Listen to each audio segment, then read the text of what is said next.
मैं महेंद्र कुमार आप सभी को स्वागत करते हैं गुरुकुल कोचिंग संस्थान में। I myself Mahendra Kumar, teacher of English. बहुत सारे को ऐसा लगा होगा कि टीचर ऑफ इंग्लिश क्यों, इंग्लिश टीचर क्यों नहीं। तो इसके लिए एक थोड़ा सा डिस्क्रिप्शन बताता हूँ। आई एम योर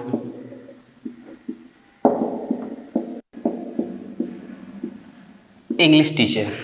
ये सेंटेंस जनरली आप सुने होंगे, देखे भी होंगे और बोले भी होंगे। अगर हम सवाल करते हैं आप सभी से, क्या ये सेंटेंस सही है, तो लिटिल बिट कन्फ्यूजन होगा, सही है या गलत है। इसी में लैंग्वेज का अगर हम डिस्क्रिप्शन करते हैं तो दो तरह से लैंग्वेज का हम चर्चा किए हुए हैं पहले भी। एक होता है फॉर्मल, एक होता है इनफॉर्मल। अब ये फॉर्मल और इनफॉर्मल क्या होता है ये हम जानेंगे। सबसे पहले ये सेंटेंस को हम देखते हैं, ये है क्या, I am your English teacher. Sentence सही है या गलत है इसका हम लोग निर्णय करेंगे। यदि हमने कहा I am your English teacher तो हम ये बताना चाहते हैं कि मैं आप सभी का इंग्लिश टीचर हूँ, यानी इंग्लिश पढ़ाने वाला टीचर हूँ, लेकिन इसका सेंस कुछ और हो रहा है। अब इंग्लिश का अगर हम चर्चा करेंगे तो थोड़ा सा हम लोग को आगे बढ़ना पड़ेगा। इंग्लिश अपने आप में एक लैंग्वेज है जिसे हम भाषा कहते हैं, ठीक है। और यही इंग्लिश का मतलब होता है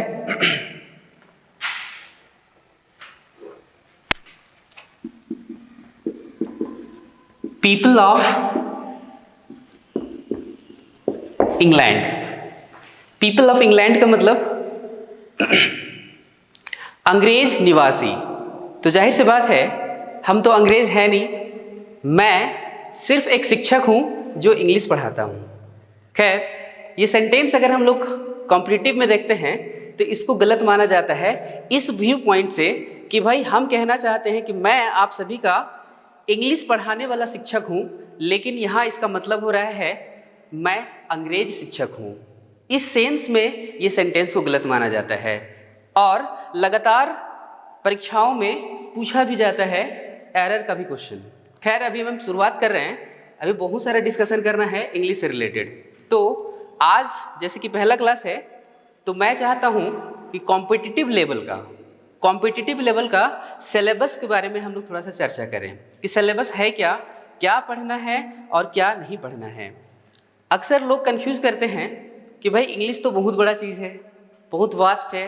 ये सही बात है, लेकिन हम यहाँ पे बैठे हुए हैं कंपटीशन को फेस करने के लिए।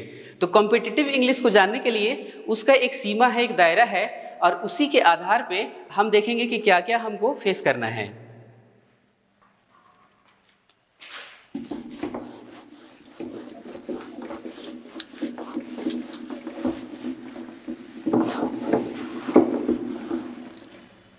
थोड़ा सा चर्चा कर लेते हैं सिलेबस के बारे में। सिलेबस, इसमें सबसे पहला पॉइंट आता है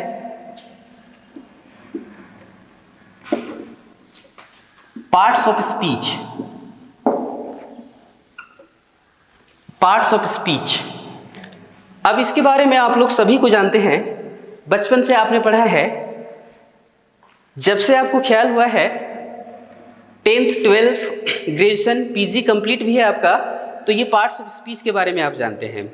अगर मैं आपसे सवाल करूं कि what is parts of speech, ये पार्ट्स ऑफ स्पीच है क्या, तो उम्मीद है ज़्यादा से ज़्यादा बच्चों का ये कमेंट होगा कि parts of speech noun, pronoun, verb, adjective, adverb, conjunction, preposition, interjection है।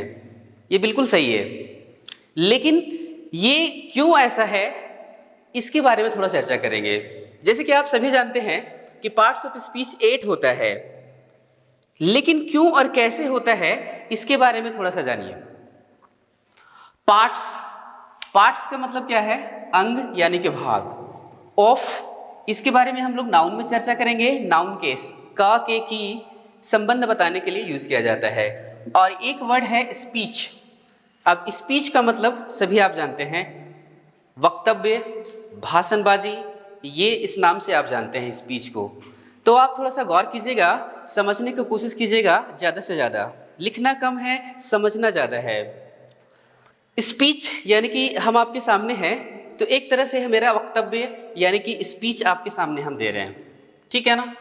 तो स्पीच के दौरान आप देखते होंगे, सुनते होंगे कि मैं बहुत सारा सेंटेंस, और सेंटेंस में बहुत सारा वाक्य यानी कि वर्ड, और वर्ड जो है सो लेटर्स यानी अक्षर से बने हुए हैं। तो एक स्पीच तैयार करने के लिए हम क्या क्या यूज कर सकते हैं? उसमें आपका नाउन का भी प्रयोग होता है, pronoun, adjective, verb, adverb, conjunction, preposition, interjection, ये सभी का एक कॉम्बिनेशन होता है, एक ग्रुप होता है, और ये ग्रुप तैयार करके हम लोग एक स्पीच को तैयार करते हैं, और जाकर के हम अपने भाषा को कम्युनिकेशन के रूप में यूज कर सकते हैं। इसीलिए इसका नाम है पार्ट्स ऑफ स्पीच। जो 8 पार्ट्स है वो सभी को हम लोग मिक्स करके सेंटेंस बोलने में हम यूज करते हैं। ये हुआ पार्ट्स ऑफ स्पीच। इसको थोड़ा सा हम लोग लिखेंगे भी, जैसे कि 8 पार्ट में है। पहला नाउन, दूसरा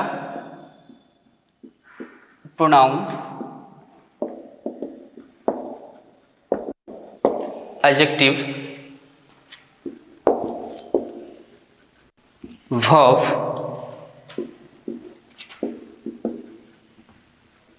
एडवर्ब,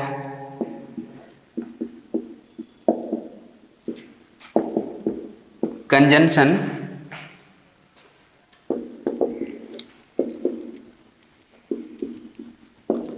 प्रीपोजिशन,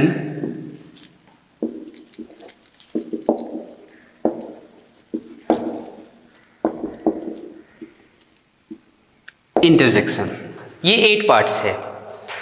थोड़ा सा हम लोग चर्चा करेंगे, ये नाउन क्या है, प्रोनाउन क्या है, एडजेक्टिव क्या है, वर्ब, एडवर्ब, कंजंक्शन, प्रीपोजिशन, और एक लास्टली इंटरजेक्शन। सभी को ध्यान से सुनेंगे, है ना। नाउन एक नेमिंग वर्ड होता है जो कि हम लोग चैप्टर में डिटेल्स पढ़ेंगे। किसी का नाम को हम नाउन कहते हैं, और नाउन के को जो रिप्लेस करता है, नाउन के बदले में जिसका प्रयोग किया जाता है, वो प्रोनाउन होता है। ये बेसिक पॉइंट हम बता रहे हैं। जैसे कि मेरा मानना है और मेरा कंसेप्ट है कि अगर इंग्लिश सीखना है तो बेसिक टू एडवांस चलो, ठीक है ना। अगर हम बेसिक जानते हैं तो आगे हमको दिक्कत नहीं होगा, और बेस अगर हमारा मजबूत नहीं है तो आगे दिक्कत होता है। तो प्रोनाउन क्या हुआ? नाउन को जो रिप्लेस करता है वो प्रोनाउन होता है। एडजेक्टिव, अच्छा एक बात और, कुछ ऐसे बच्चे हैं जिसका सभी को हिंदी चाहिए, डोंट वरी, हिंदी भी बताएंगे जब हम लोग चैप्टर में एंट्री करेंगे। नाउन, प्रोनाउन, प्रोनाउन का जो विशेषता बताता है, गुण का चर्चा करता है, नाउन या प्रोनाउन का, वो एडजेक्टिव कहलाएगा। वर्ब क्या है? एक एक्शन को डिनोट करता है। एक्शन यानी कार्य, जैसे कि हम अभी बोल रहे हैं आपके सामने, तो कोई कार्य कर रहे हैं, वॉकिंग कर रहे हैं, तो ये भी एक्शन हो रहा है, तो ये वर्ब होता है। एडवर्ब क्या हुआ? हिंदी में आप जानते हैं क्रिया विशेषण, लेकिन इसका इंग्लिश में कुछ और ही फंक्शन है जो कि हम लोग चैप्टर में डिटेल डिस्कशन करेंगे। कोई भी क्रिया को मॉडिफाई करने का जो कार्य करेगा वो एडवर्ब कहलाएगा, यानी क्रिया विशेषण। कंजंक्शन क्या होता है? कंजंक्शन जो दो वर्ड, दो सेंटेंस, दो फ्रेज को जोड़ने का काम करता है। उसमें से आप कॉमनली अगर यूज करते हैं तो एंड, बट, और, नीदर, नोर, ये सारा आपके सामने आएगा। ये कंजंक्शन हुआ। प्रीपोजिशन, संबंध बोधक। प्रीपोजिशन आप बचपन से पढ़े हुए हैं, in, on, at, under, there are so many preposition are there. ये 2 भागों में कैटेगराइज किया हुआ है, इसको हम लोग चैप्टर में डील करेंगे। एक लास्ट पॉइंट है इंटरजेक्शन। अब ये इंटरजेक्शन देखते के साथ हमको थोड़ा सा अजीब लगता है कि भाई सबके बारे में तो जानते हैं ये इंटरजेक्शन है क्या, इसका हिंदी मीनिंग क्या होता है। तो ये सबको हम लोग लेटर ऑन डिस्कस करेंगे। ये बेसिक पॉइंट सिलेबस के तहत हम मेंशन करवा रहे हैं कि कॉम्पिटिटिव लेवल में इसका क्या वैल्यू है और कैसे क्वेश्चन पूछा जाता है, इसका भी चर्चा हम लोग आज ही करेंगे। उम्मीद है आप देख लिए होंगे इसको।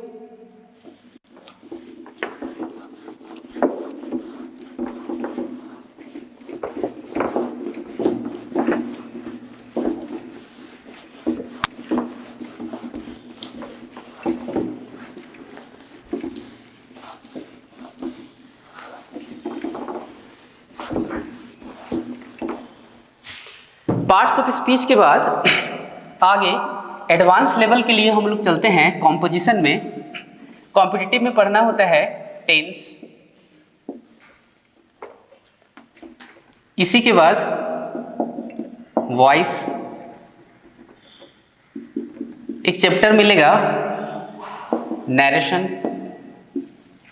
एक बहुत ही छोटा चैप्टर और बहुत ही इंपॉर्टेंट आजकल लगातार क्वेश्चन पूछे जा रहे हैं, question tag. Question tag grammar में एक पॉइंट हम लोग को पढ़ना होता है आर्टिकल, लास्टली एक पॉइंट है सिंटैक्स। ये बहुत ही इंपॉर्टेंट पॉइंट होता है। आगे आते हैं टेंस के बारे में थोड़ा सा चर्चा करेंगे। टेंस है क्या, आप जीवन भर टेंस पढ़े हुए हैं, लेकिन जो कॉम्पिटिटिव में क्वेश्चन पूछा जाता है जिस लेवल से आपने पढ़ा है यहाँ पे थोड़ा सा डिफरेंट होने वाला है। ऐसा नहीं कि भाई टेंस जो 12 होते हैं उसको हम 13 या 15 बताएंगे, ऐसा बिल्कुल नहीं है।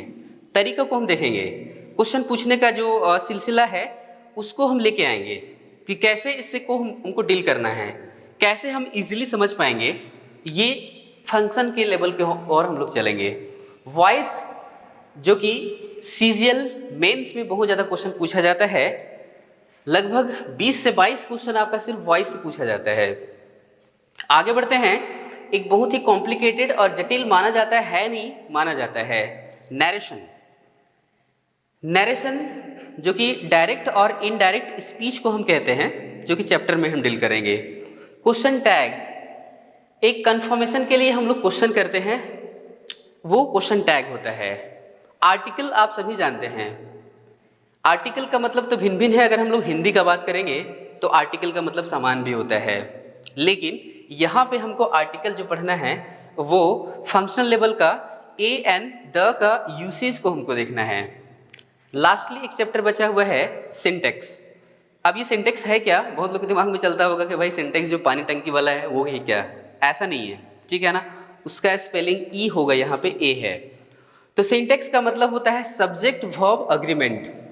अब ये सब्जेक्ट वर्ब अग्रीमेंट क्या है, ये एक स्ट्रक्चर है इंग्लिश लैंग्वेज का कि एक सेंटेंस जब हम लोग बोलते हैं या लिखते हैं तो उसमें एक सब्जेक्ट होता है, उसके बाद एक वर्ब का जरूरी पड़ता है और एक ऑब्जेक्ट, कभी कभी ऑब्जेक्ट ना हो करके कॉम्प्लीमेंट भी होता है, जिसको अदर वर्ड के नाम से भी हम लोग जानते हैं, ठीक है ना। सभी का हम डिटेल डिस्कशन करेंगे। ये तो हम अभी चर्चा किए ग्रामर से रिलेटेड ये सारा कॉम्पिटिटिव लेवल का सिलेबस। अब कंपटीशन के एग्जाम में सिर्फ ग्रामर से ही क्वेश्चन नहीं आते हैं, इसके अलावा कुछ और भी पार्ट्स हैं, उसका भी हम लोग चर्चा करेंगे। उम्मीद है आप इसको देख लिए होंगे। ग्रामर के अलावा सिलेबस का हम चर्चा कर रहे हैं तो बहुत ही महत्वपूर्ण पॉइंट्स जिसको वोकैबुलरी के रूप में हम जानते हैं, और इसके अंतर्गत पॉइंट है पहला सिनोनिम्स। अब ये सिनोनिम्स है क्या, कंपटीशन के बच्चे को बहुत ही अच्छा से इसको पता है इसके बारे में सिनोनिम्स, लेकिन बहुत सारे ऐसे बच्चे हैं जो कि बिल्कुल फ्रेशर होते हैं, ये वर्ड देखते ही कंफ्यूज करना शुरू कर देते हैं कि ये सिनोनिम्स है क्या। तो सिनोनिम्स को हम सेम वर्ड के रूप में जानेंगे। अब ये सेम वर्ड क्या होता है, हिंदी में आप जानते हैं समानार्थी शब्द। इसके बाद इसी में वोकैबुलरी के तहत एंटोनिम। अब एंटोनिम्स क्या है? Just opposite. किसका? सिनोनिम्स का उल्टा, यानी कि अपोजिट वर्ड। अपोजिट वर्ड कहने का मतलब है विलोम शब्द हिंदी में, या विपरीतार्थक शब्द के रूप में भी आप जानते हैं इसको। आगे बढ़ते हैं।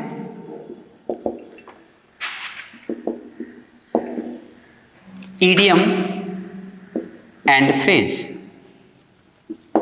अब ये ईडियम एंड फ्रेज क्या है? हिंदी में आप बहुत ज़्यादा जानते हैं, मुहावरा और लौक्तियाँ, ठीक है ना। अब ये मुहावरा और लौक्तियाँ है क्या?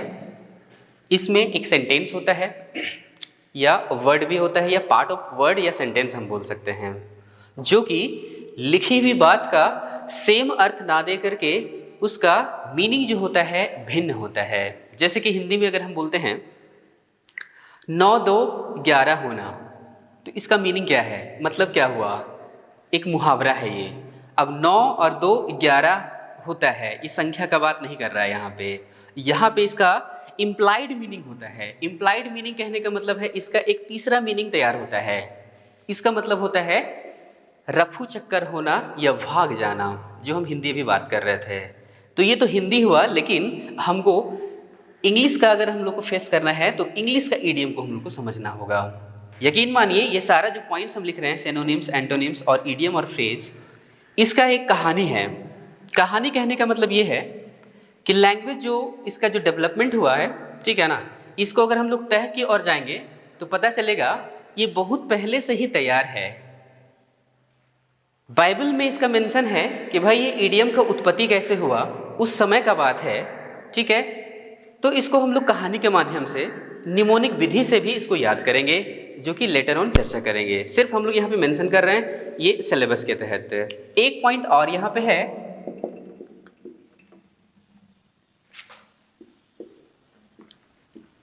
One word substitution. अब ये वन वर्ड सब्स्टिट्यूशंस क्या है?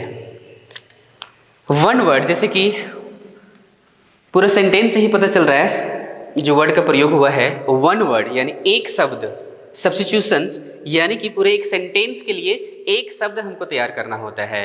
जैसे कि हिंदी और इंग्लिश दोनों का अगर हम बात करते हैं तो एक शब्द आप हमेशा बहुत ज़्यादा पॉपुलर है, आप सुने ही होंगे, रामबाण।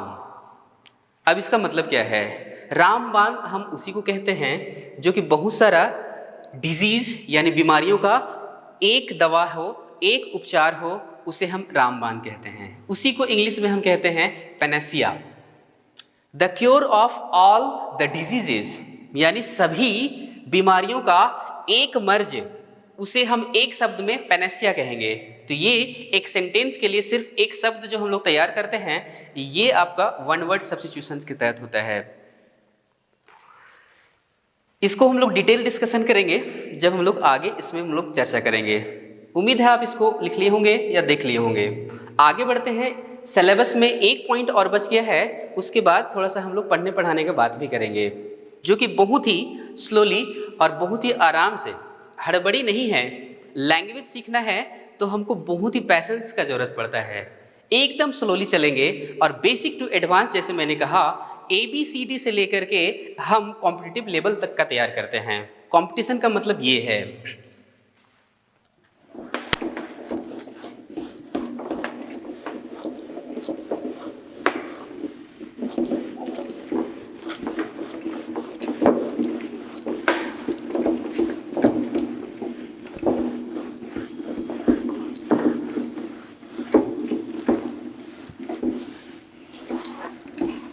आगे देखते हैं, एक पॉइंट और बचा हुआ है जो कि बहुत कॉमनली सभी आप जानते होंगे, कॉम्प्रीहेंशन। अब ये कॉम्प्रीहेंशन है क्या, इससे आप अवगत हैं बहुत ही अच्छे से। यदि आप मैट्रिक पास हैं, कम से कम उतना तो होता ही है कंपटीशन के बच्चे लोग, या फिर 12 पास किए, या ग्रेजुएशन कंप्लीट किए हुए हैं, या PG कंप्लीट किए हैं, तो इंग्लिश में कॉम्प्रीहेंशन को आप डील करके ही यहाँ तक पहुँचे हुए हैं। कॉम्प्रीहेंशन इसको अगर हम लोग लिटरल मीनिंग ढूंढते हैं तो इसका मतलब होता है अंडरस्टैंडिंग। अब ये अंडरस्टैंडिंग है क्या? हिंदी में अगर हम बोलेंगे तो समझ, जो हम समझते हैं। अब हम क्या समझते हैं इसके तहत, ये हम जानेंगे। इसके तहत हमको एक दिया जाता है पैसेज, गद्यांश और पद्यांश के रूप में आप जानते हैं इसको हिंदी में। अब पैसेज में होता क्या है कि बहुत सारा एक अनुच्छेद के रूप में आपको दिया जाता है। इसमें कहानी, स्टोरी से रिलेटेड या पूरी पोएम में जो भी मेंशन होगा, इसको आप पढ़ते हैं और बहुत ही अच्छा से समझने के बाद इसी से रिलेटेड क्वेश्चन दिया जाता है।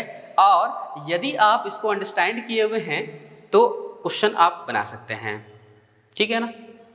इसके तहत एक पॉइंट और होता है जो कि कंपटीशन के लिए नया है। इसको कहते हैं क्लोज टेस्ट। अब ये क्लोज टेस्ट होता क्या है, इसके बारे में थोड़ा सा जानिए। पैसेज तो आप जानते हैं बहुत ही सिंपली, ठीक है ना, इसको आप डील भी किए हुए हैं। अगर कंपटीशन के फील्ड में आप नहीं भी आए तो भी इसके बारे में जानते हैं। लेकिन ये क्लोज टेस्ट जो होता है ये कंपटीशन में ही हमको देखने के लिए मिलता है, चाहे आप एसएससी या बैंकिंग का तैयारी करें, ठीक है ना, हर जगह मिल जाएगा ये।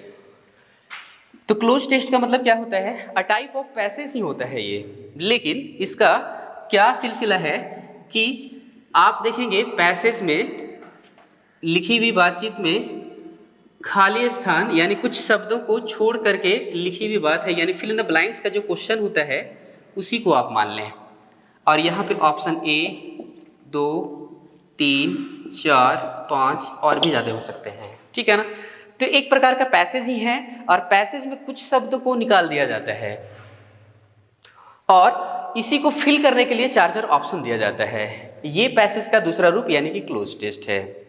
ये सभी जो अभी तक हम चर्चा किए, ये सिलेबस आपका टोटल इंग्लिश का है। कोई भी कंपटीशन के लिए आप बैठते हैं, ठीक है ना, ये सभी को हमको फॉलो करना होता है। अब हम बढ़ेंगे सिलेबस को लेकर के, सिलसिलेवार ढंग से पढ़ने पढ़ाने की बात करेंगे। और जैसे कि मैंने कहा कि शुरू से लेकर के अंत तक जो सिलसिला होगा वो बेसिक टू एडवांस होगा। एक बात और, इसको हम मिटाते हैं।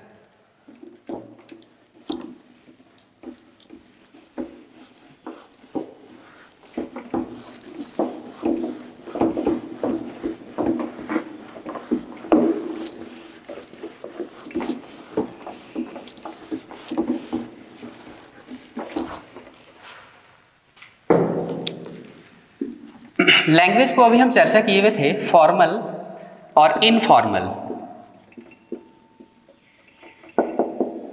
फॉर्मल और इनफॉर्मल लैंग्वेज के बारे में आप सुने जरूर होंगे, ठीक है ना। बहुत सारे लोग इसका सही डेफिनेशन भी बता सकते हैं, ठीक है। लेकिन बहुत सारे कैंडिडेट ऐसे भी होते हैं कि सिर्फ इसके बारे में सुने हैं कि फॉर्मल जानते हैं, इनफॉर्मल जानते हैं, फॉर्मल पत्र, इनफॉर्मल पत्र जो होता है, ठीक है, वो छोड़ दीजिए। जैसे कि हमने कहा कि भाई रट्टा मारना कम है, समझना ज्यादा है। अब थोड़ा सा समझते हैं फॉर्मल और इनफॉर्मल क्या है। हिंदी को छोड़ दीजिए, सिर्फ समझिए कि हमको समझ में आ रहा है या नहीं आ रहा है। बहुत सारे कैंडिडेट तो इसी में परेशान होते हैं कि भाई इसका हिंदी बता दो, इसका हिंदी क्या है, हमें हिंदी जानना है। एक बात हम बताते हैं कि अगर आप कंपटीशन का तैयारी करते हैं तो इंग्लिश लैंग्वेज को अगर फेस करना है तो कहीं पे भी हिंदी नहीं पूछा जाएगा एग्जाम हॉल में। और अभी तक सिर्फ और सिर्फ हम लोग फोकस करते हैं कि भाई इसका हिंदी बता दो, हिंदी में अपना हम जानते हैं, बस खत्म हो गया कहानी। ये बिल्कुल गलत है, ठीक है ना। डोंट वरी, कुछ ऐसे शब्द होंगे जिसके बारे में अगर हमको जानना होगा हिंदी तो आप जान भी सकते हैं, ठीक है, लेकिन समझना बहुत इंपॉर्टेंट है। फॉर्मल और इनफॉर्मल, इसके बारे में जानिए। बोलचाल की भाषा में हम जो चर्चा करते हैं वो होता है इनफॉर्मल, और फॉर्मल जो होता है वो रिटेन लैंग्वेज में होता है। ये रिटेन होता है, इसका एक ग्रामर भी होता है जिसको हम लोग लिखते हैं, लिखित रूप से जो हम लोग प्रस्तुत करते हैं वो आपका फॉर्मल लैंग्वेज होता है। और इनफॉर्मल लैंग्वेज क्या होता है, वो स्पोकन के लिए यूज होता है। अब दोनों में अंतर क्या है वो जानिए, और कॉम्पिटिटिव लेवल में हमको किसको फॉलो करना है वो भी जानिए, और हम क्या बोलते हैं डे टू डे लाइफ में उसके बारे में भी थोड़ा सा जानकारी लीजिए। फॉर्मल लैंग्वेज को हम ऑफिशियल यूज के लिए यूज करते हैं, ठीक है ना, और वही जो ऑफिशियल लैंग्वेज होता है वो रिटेन वे में होता है, जिसको हम लिखित रूप से प्रस्तुत करते हैं। लेकिन इनफॉर्मल क्या है, सिर्फ और सिर्फ हम वक्तव्य के द्वारा, अपने वाणी के द्वारा रिप्रेजेंट करते हैं, वो इनफॉर्मल होता है। डोंट वरी, कुछ सेंटेंस आपके सामने हम बोल रहे हैं, समझने की कोशिश कीजिएगा, लिखना बात की बात है। जैसे कि कभी कभी हम बोलते हैं मेरा खाना बना देना।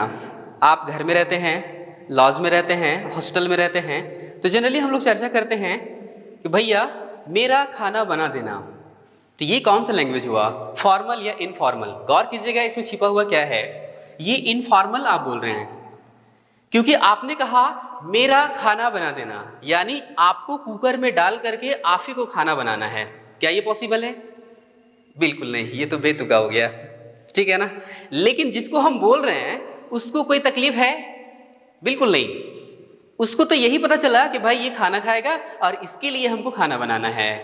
हमको क्या बोलना था कि भैया मेरे लिए खाना बना देना, लेकिन हमने ये नहीं कहा, डायरेक्टली मैंने कहा कि मेरा खाना बना देना। सुनने वाला को भी लगा कि भाई चलो इसका बात तो हमको समझ में आ गया। ये स्पोकन लैंग्वेज में यूज होता है और इसी को बोलते हैं इनफॉर्मल लैंग्वेज। लेकिन अगर हम फॉर्मल का बात करेंगे, अगर हम लिखित रूप में अगर यही सेंटेंस को लिखते हैं तो ये सेंटेंस ग्रामेटिकली मिस्टेक है।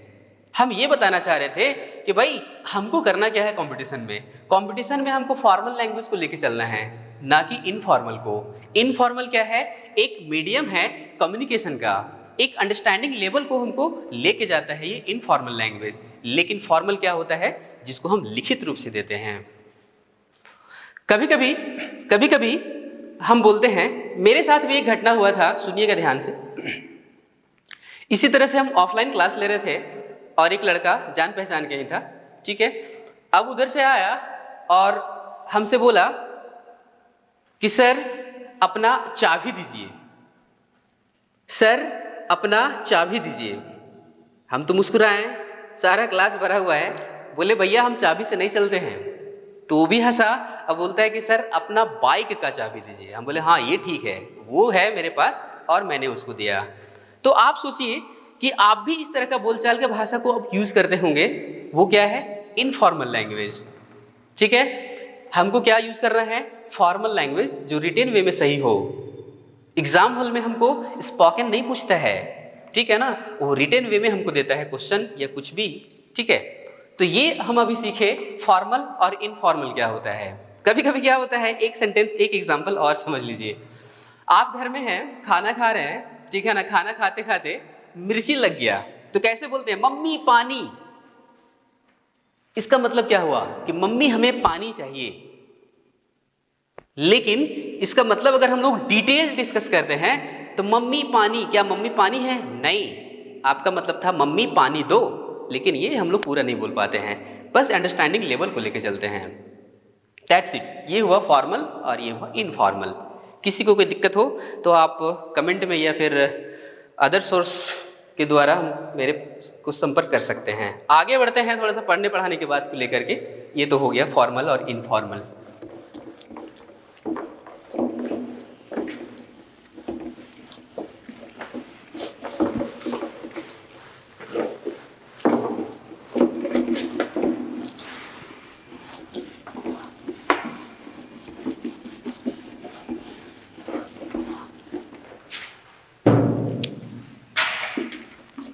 इंग्लिश हम लोग यहां पे पढ़ेंगे।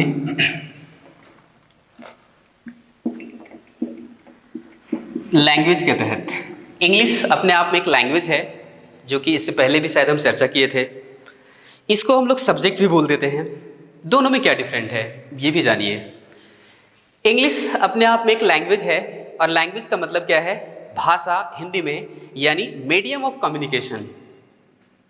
कम्युनिकेशन जो हम लोग अपने वक्तव्य को दूसरे के वक्तव्य को समझने के लिए या फिर कम्युनिकेट करने के लिए जो यूज करते हैं वो लैंग्वेज होता है।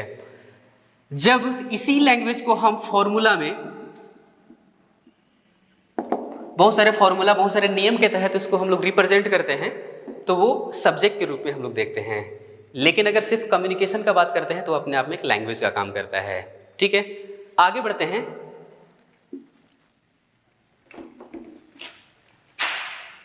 एक छोटा सा पॉइंट है अल्फाबेट, यहां से हम शुरू करते हैं। लैंग्वेज यहां से शुरू है, इंग्लिश लैंग्वेज यहां से हम सीखेंगे। अब अल्फाबेट सभी जानते होंगे, बहुत सारे ऐसे भी बच्चे हैं कि भाई ये छोटा छोटा पॉइंट क्यों पढ़ा रहे हैं, ये तो हमको पहले से पता है। मैंने कहा कि भाई हम बेसिक टू एडवांस लेके चलेंगे, जो जानते हैं उसका रिवीजन हो जाएगा और जिसको नहीं पता है वो बेसिक पॉइंट उसको भी पता चलेगा। अब आते हैं ये अल्फाबेट है क्या, और इससे भी एक क्वेश्चन हम बनाएंगे। क्वेश्चन का जो पैटर्न है, तरीका है, वो साथ में हम लेके चलेंगे। अल्फाबेट हिंदी में हम वर्णमाला के नाम से जानते हैं। अब वर्ण का मतलब क्या है, अक्षर, माला का मतलब क्या है, एक गार्लैंड जो कि हम लोग तैयार करते हैं, ठीक है। अब वर्णमाला, माला तो है लेकिन वर्ण यानी कि लेटर्स का एक कॉम्बिनेशन होगा, तब जाकर के ये अल्फाबेट कहलाता है। अब ये अल्फाबेट में है क्या, ये थोड़ा सा चर्चा करेंगे।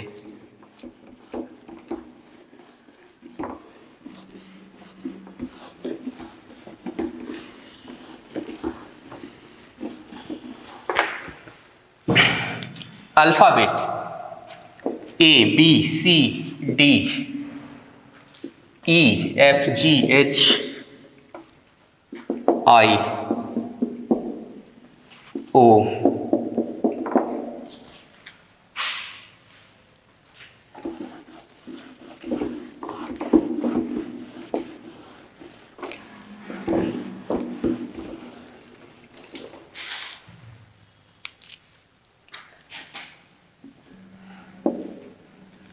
You V W X Y Z.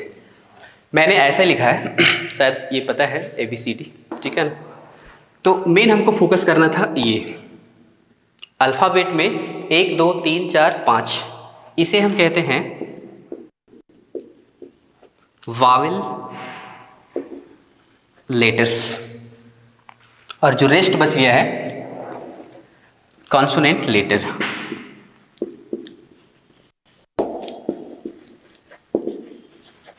Consonant letters, इसी में कभी कभी हम लोग कंफ्यूज करते हैं सेमी वावेल के रूप में, जो कि उतना इंपॉर्टेंट नहीं है, ठीक है ना। इसका हम लोग चर्चा डिटेल करते हैं जब टेट का एग्जाम होता है कि भाई ये वावेल का संख्या कितने हैं, कॉन्सोनेंट का संख्या कितने हैं, ठीक है ना। लेटर का संख्या अलग होता है और साउंड का संख्या अलग होता है, ठीक है ना, जो कि जनरल कंपटीशन में बिल्कुल नहीं पूछा जाता है, ठीक है। इसलिए उसका चर्चा हम लोग नहीं करते हैं, ये बेसिक पॉइंट हुआ। सिर्फ हमको ये जानना है कि लेटर्स में 26 लेटर है और उसमें से 5 जो है सो वावेल लेटर्स है और रेस्ट जो बच गया है वो 19 जो भी होगा वो कॉन्सोनेंट लेटर है। अब इसी में एक क्वेश्चन कैसे तैयार होता है और कैसे हम कंफ्यूज करते हैं, एक लेटर अगर एडिशनल या फिर एक कम हो जाता है तो उसका मीनिंग क्या हो जाता है वो देखिएगा। मैंने अल्फाबेट का चर्चा किया और उसी में एक पॉइंट आता है अल्फाबेट्स। ध्यान दीजिएगा, इससे पहले हमने लिखा अल्फाबेट, जिसका मतलब हम जाने वर्णमाला, और वर्णमाला जो था उसका भी चर्चा हमने किया, जो डिवीजन इसका 2 भागों में था, कॉन्सोनेंट और वावेल। अब यहाँ पे वही अल्फाबेट में हम एस जोड़ दिए हैं, अल्फाबेट्स। यदि हम आपसे पूछे कि ये अल्फाबेट्स क्या होता है, तो आपके मन में एक सवाल चलेगा कि अल्फाबेट जब एस नहीं था तो वर्णमाला था, और अल्फाबेट्स जिसमें एस जुड़ गया है, हो ना हो ये वर्णमालाएं हों। यही गलती हम लोग करते हैं, ठीक है ना। अब हमें ये बताओ, जब इससे पहले हमें लिखा कि अल्फाबेट, और अल्फाबेट में 26 लेटर्स हमको मिला। अब अल्फाबेट में ऑलरेडी जब 26 लेटर्स है तो अपने आप में प्लूरल है, और जो पहले से प्लूरल है उसमें फिर से उसको हमको प्लूरल बनने की जरूरत है, तो आपका आंसर आएगा नहीं, ऐसा नहीं होगा। लेकिन लैंग्वेज का यही खासियत है कि कुछ ऐसे शब्द हैं जिसमें एस तो नहीं जोड़ना चाहिए लेकिन कभी कभी जुड़ जाता है और उसका मीनिंग चेंज हो जाता है। जैसे कि छोटा सा एग्जांपल और हम लेना चाहते हैं, ये बेसिक पॉइंट आप जानते होंगे, नाउन जब हम लोग सिंगुलर प्लूरल नंबर में पढ़ेंगे तो इसका जानकारी हमको मिलेगा। मैन, MAN, मैन का मतलब है पुरुष हिंदी में, जो कि सिंगुलर है, एक वचन। अगर इसी को अगर हम प्लूरल बनाना चाहते हैं तो मिलता है MEN, मेन। अब ध्यान रहे, ये हुआ सिंगुलर एक पुरुष के लिए और ये हुआ प्लूरल अनेक पुरुष के लिए। अगर हम आपसे पूछे कि भाई क्या हम ये लिख सकते हैं मेंस, तो पता चलेगा नहीं। और इसका कारण क्या है कि भाई मैन अपने आप में सिंगुलर था और मेन प्लूरल हुआ, और जब प्लूरल ऑलरेडी है तो फिर से इसमें एस जोड़ने की जरूरत नहीं है, इसीलिए गलत माना जाता है। लेकिन यहाँ पे इसका सिलसिला कुछ और ही है। अगर हम अल्फाबेट में एस जोड़ते हैं अल्फाबेट्स, तो इसका मीनिंग हो जाता है, ध्यान से सुनिएगा, इसका हम सेंटेंस भी बनाएंगे और क्वेश्चन जो पूछा जाता है इसके बारे में भी हम चर्चा करेंगे। अल्फाबेट्स का मतलब हो गया लैंग्वेजेस, हिंदी में अगर हम बोलना चाहेंगे भाषाएं। ध्यान दीजिएगा, सिर्फ एक लेटर इसमें हम जोड़े तो उसका मीनिंग हो गया लैंग्वेजेस, हिंदी में भाषाएं। एक लेटर को अगर हम हटाते हैं इसका मतलब है वर्णमाला, यानी A to Z लेटर, लेकिन S जुड़ते के साथ ही इसका मीनिंग चेंज हो गया। अब सवाल है कि इससे क्वेश्चन कैसे आता है। एक सेंटेंस हम लिख रहे हैं जो कि आपके लिए है, ध्यान से पढ़िएगा।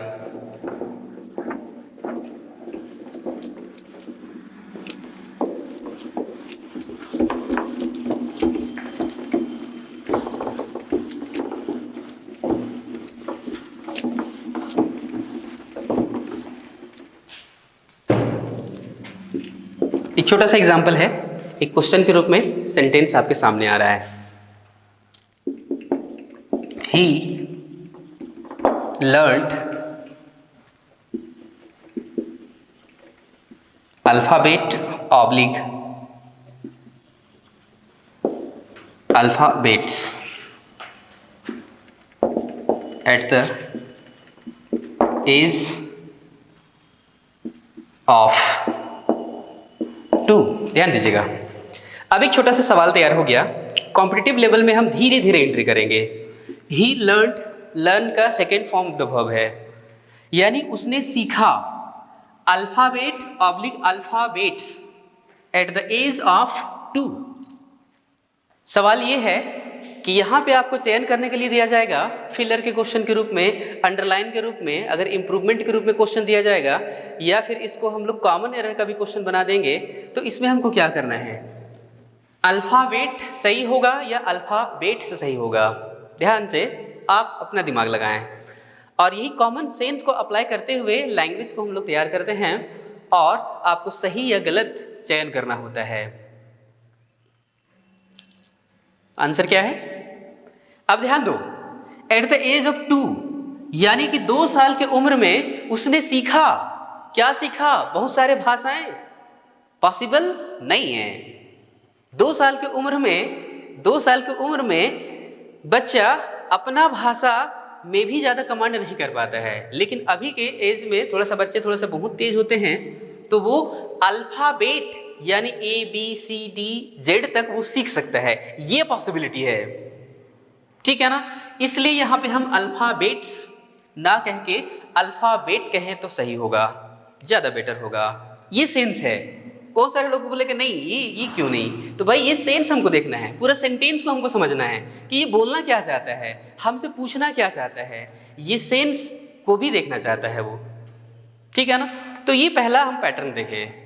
अभी ये तो अल्फाबेट का चर्चा किए, वॉवेल और कॉन्सोनेंट लेटर्स के बारे में हम लोग चर्चा किए, और एक क्वेश्चन आपके सामने आया था, और भी पैटर्न्स हम लोग देखते चले जाएंगे जैसे जैसे हम आगे बढ़ेंगे। एक ही बार अगर हम बर्डन बहुत सारा क्वेश्चन अगर देना शुरू कर दें तो बहुत सारे लोग कंफ्यूज कर जाएंगे। हम चाहते हैं कि भाई स्लोली चलो और धीरे चलो, सीखते चलो, घर रहो पढ़ते रहो। नेक्स्ट, अभी हमने चर्चा किया अल्फाबेट, जो कि उम्मीद है आपको अच्छे से समझ में आया होगा। ठीक है, अल्फाबेट में 26 लेटर्स, वॉवेल और कॉन्सोनेंट। अल्फाबेट और अल्फाबेट्स में क्या डिफरेंट है, कैसे क्वेश्चन पूछा जा सकता है, इसके बारे में हमने चर्चा किया। उसके बाद जैसे कि हम क्रमबद्धता, ठीक है ना, आगे बढ़ेंगे, और लेटर यानी कि अल्फाबेट के बाद उसी के ठीक बाद अगर हम चर्चा करेंगे तो हमारे सामने आता है वर्ड। ये वर्ड है क्या, हिंदी में आप इसको शब्द बोलते हैं,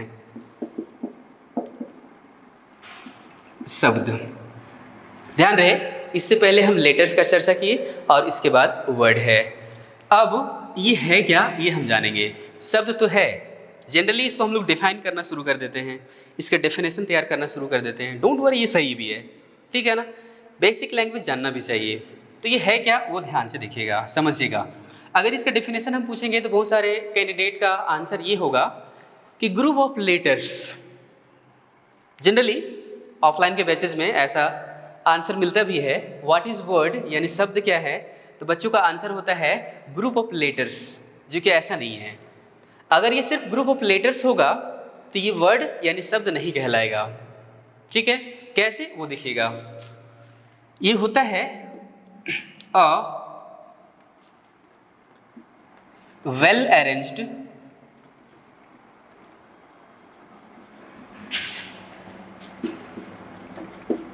ग्रुप ऑफ लेटर,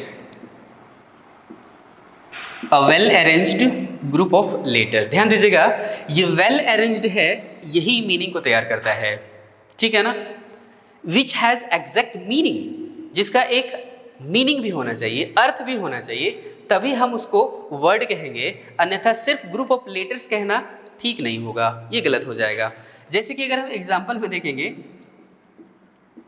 अगर हम आपसे पूछे कि ये क्या है, एक वर्ड है, एक शब्द है, तो बिल्कुल नहीं है। अब ध्यान दीजिएगा, दोनों में डिफरेंट क्या है, 1 2 3 4, यानी कि ग्रुप ऑफ लेटर्स तो है, लेकिन इसका कोई मीनिंग बिल्कुल नहीं है। इसलिए ये वेल अरेंज्ड मांगता है, इसका डिमांड है वेल अरेंज्ड का, तभी ये वर्ड के तहत माना जाएगा।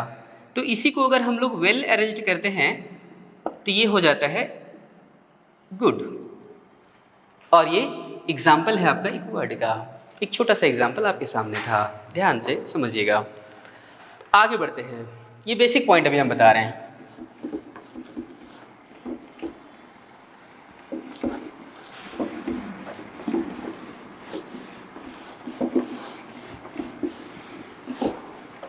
Next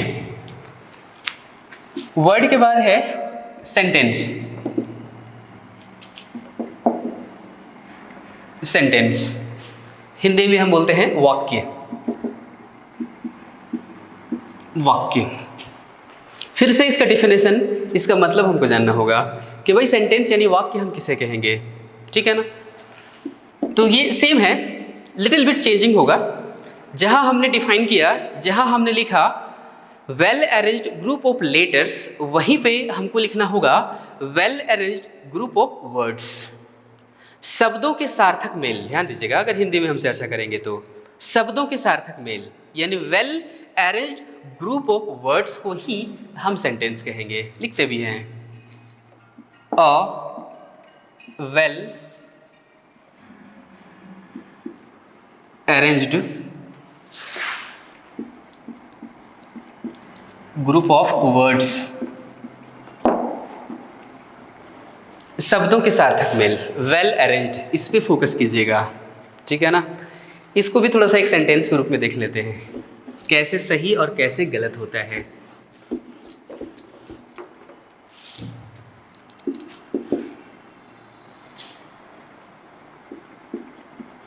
Guddu a mango it's. ध्यान दीजिएगा, एक सेंटेंस हम लिखने का कोशिश किए हुए हैं, ठीक है ना। अब ये सेंटेंस है या नहीं है, सेंटेंस इसको माना जाएगा या नहीं माना जाएगा, ये हम चर्चा करेंगे। अब देखेंगे, गुड्डू किसी का नाम लिखा हुआ है यानी कि सब्जेक्ट। सब्जेक्ट का मतलब क्या होता है, इसी को हम बोलते हैं डूअर। हिंदी में अगर आप जानना चाहेंगे, कर्ता यानी कार्य करने वाला, ठीक है। अब आगे देखते हैं, ये तो सब्जेक्ट है, उसके ठीक बाद आ मैंगो यानी ये ऑब्जेक्ट है। ये ऑब्जेक्ट होता क्या है, ये भी, इसका भी चर्चा हम लोग करेंगे, ठीक है ना। इसके आगे हम बढ़ते हैं तो देखते हैं इट्स यानी कि वर्ब का 5वां रूप यहाँ पे यूज हुआ है। अब इसका अरेंजमेंट क्या है, अब यहीं से हमको स्ट्रक्चर पता चलेगा कि लैंग्वेज यानी इंग्लिश लैंग्वेज का हम चर्चा कर रहे हैं। एक सेंटेंस होने के लिए क्या क्या उसको रिक्वायर है, ठीक है। अब ये सेंटेंस सही है या गलत है, 99% कैंडिडेट को पता है कि ये सेंटेंस गलत है। क्यों गलत है, कुछ लोग को पता है कि भाई ये पहले आएगा, ये बाद में आएगा, इसके पीछे रीजन क्या है जब हम लोग डिटेल पढ़ेंगे सेंटेक्स तो पता चलेगा। चलो देख लेते हैं क्यों गलत हुआ। इंग्लिश लैंग्वेज में एक सेंटेंस होने के लिए सबसे पहले हमको एक सब्जेक्ट का जरूरत पड़ता है। सब्जेक्ट यानी डूअर यानी कर्ता। इसके ठीक बाद हमको एक वर्ब चाहिए होता है और वर्ब के बाद हमको एक ऑब्जेक्ट चाहिए होता है। ऑब्जेक्ट ना हो करके कभी कभी कॉम्प्लीमेंट, जो कि हम आगे चर्चा करेंगे, उसी को हम अदर वर्ड यानी OW के रूप में जानते हैं। ठीक है ना। तो कम से कम एक सेंटेंस होने के लिए सब्जेक्ट और सब्जेक्ट के ठीक बाद एक वर्ब होना चाहिए। ठीक है। उसके बाद हमको ऑब्जेक्ट चाहिए या फिर कोई भी अदर वर्ड चाहिए।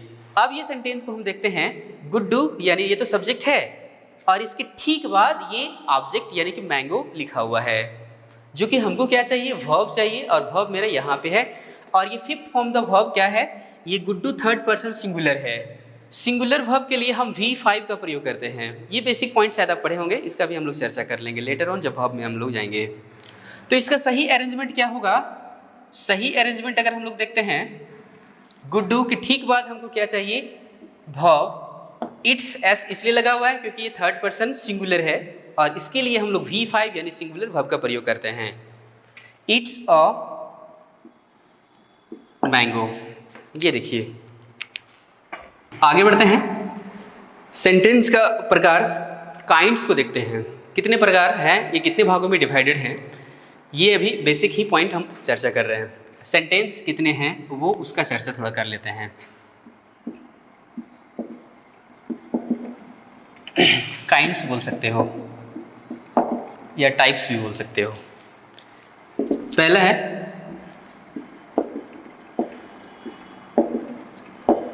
Assertive sentence. ध्यान दो, असर्टिव सेंटेंस क्या है, वन बाय वन चर्चा करेंगे। ये 5 है जो कि सभी के बारे में एकदम ब्रीफली हम चर्चा करेंगे। ये इसलिए क्योंकि जब आप नरेशन जाएंगे, नरेशन पढ़ेंगे, तो इसमें ये सारा पॉइंट को हमको चर्चा करना होता है कि कौन सा सेंटेंस है, उसके RS यानी कि रिपोर्टेड स्पीच में अगर असर्टिव सेंटेंस है तो कॉमा, डबल इन्वर्टेड कॉमा को हटाते हैं, कौन सा कंजंक्शन यूज़ करते हैं, वहाँ पे बहुत ही बेनिफिट होने वाला है। इसलिए हम इसको यहाँ पे ब्रीफ चर्चा करेंगे। असर्टिव सेंटेंस आपके दिमाग में आता होगा ये हिंदी क्या है, इसका बता दो। ठीक है ना। फिर से मैंने कहा कि हिंदी इंपॉर्टेंट नहीं है, जितना इंपॉर्टेंट है समझना। अगर नहीं समझ में आए तो बोलना। सिर्फ हिंदी को लेकर के हम लोग को बैठना नहीं है कि हिंदी बता दो, हिंदी बता दो। ठीक है ना। लैंग्वेज पढ़ रहे हैं इंग्लिश, ठीक है ना। क्वेश्चन कभी भी हिंदी में नहीं होगा, ध्यान रहे। ऐसे अगर आप इसको डिक्शनरी मीनिंग ढूंढेंगे तो निश्चित निश्चयवाचक ऐसे मिलेगा, उससे हमको कोई लेना देना नहीं, इसको समझना है। ठीक है ना। तो ये होता है अ सेंटेंस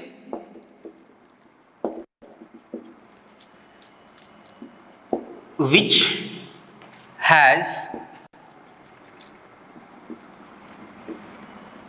नेगेटिव और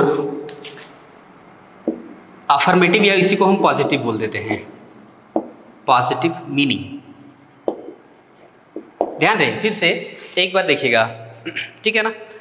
असर्टिव सेंटेंस वो सेंटेंस होता है, ध्यान दीजिएगा, अ सेंटेंस विच हैज नेगेटिव और पॉजिटिव मीनिंग या सेंस।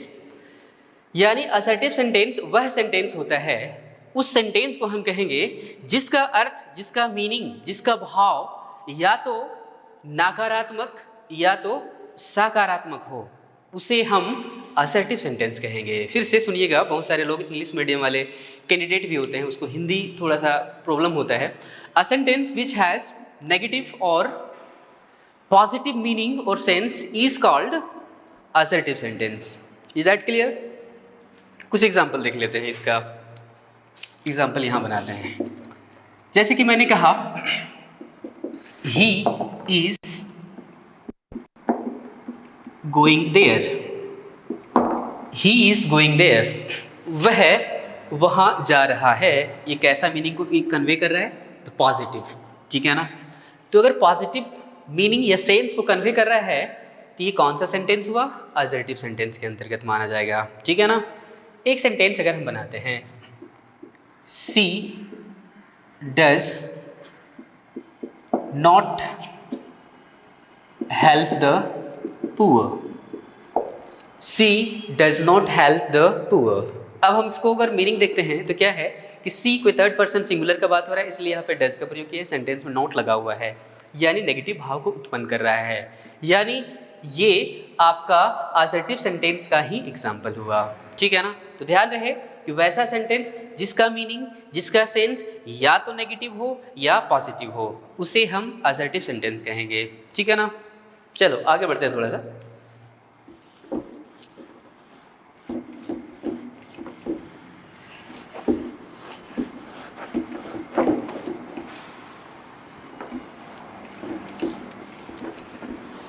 दूसरा पॉइंट, दूसरा टाइप्स, आ जाओ।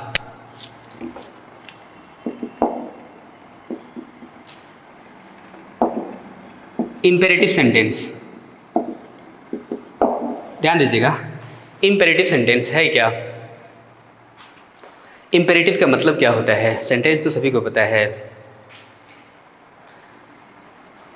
आदेश यानी कि आज्ञा सूचक भी हम उसको बोलते हैं हिंदी में। ठीक है ना।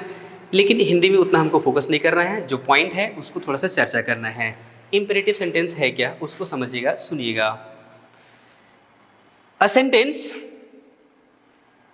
That expresses the idea of order, request, suggestion and command. फिर से सुनिएगा हिंदी में भी। वैसा सेंटेंस जिसका अर्थ, जिसका मीनिंग, जिसका भाव आदेश लेने देने के लिए, सलाह लेने देने के लिए, ठीक है ना, निर्देश लेने देने के लिए किया जाता हो, उसे हम इंपेरेटिव सेंटेंस कहते हैं। एक लाइन इसके लिए लिखेंगे क्योंकि आपके नोट बुक में रहेगा तो आप रिवीजन कर सकेंगे। A sentence which has, or a sentence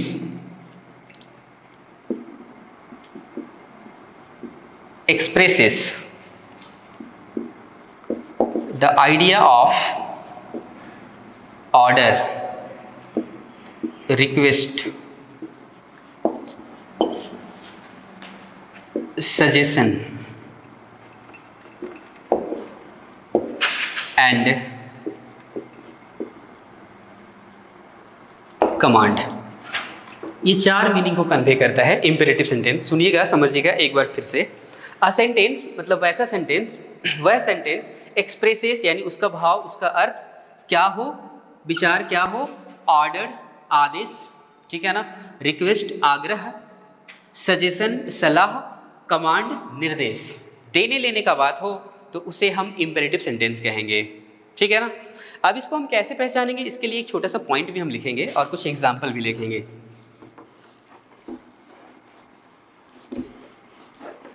ध्यान रहे, ये बेसिक क्लास सभी हम ले रहे हैं, एक तैयार कर रहे हैं आधार, और आधार तैयार करने के बाद हम एंट्री करेंगे कॉम्पिटिटिव लेवल के क्वेश्चन की ओर। ठीक है ना। चलो इसका हम कैसे पहचानेंगे कि ये इंपेरेटिव सेंटेंस ही होगा।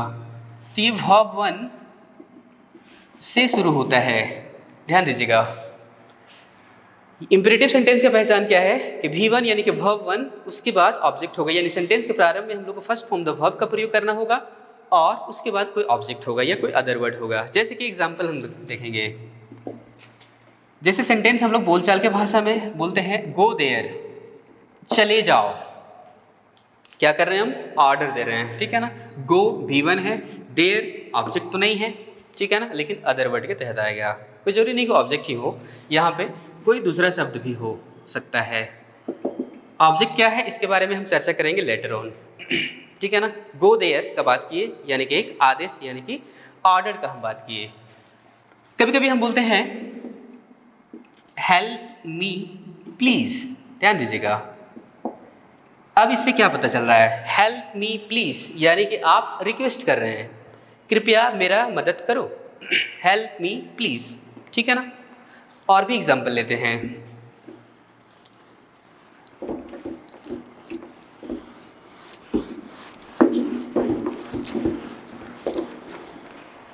एक सेंटेंस है, बहुत यूज होता है, टेक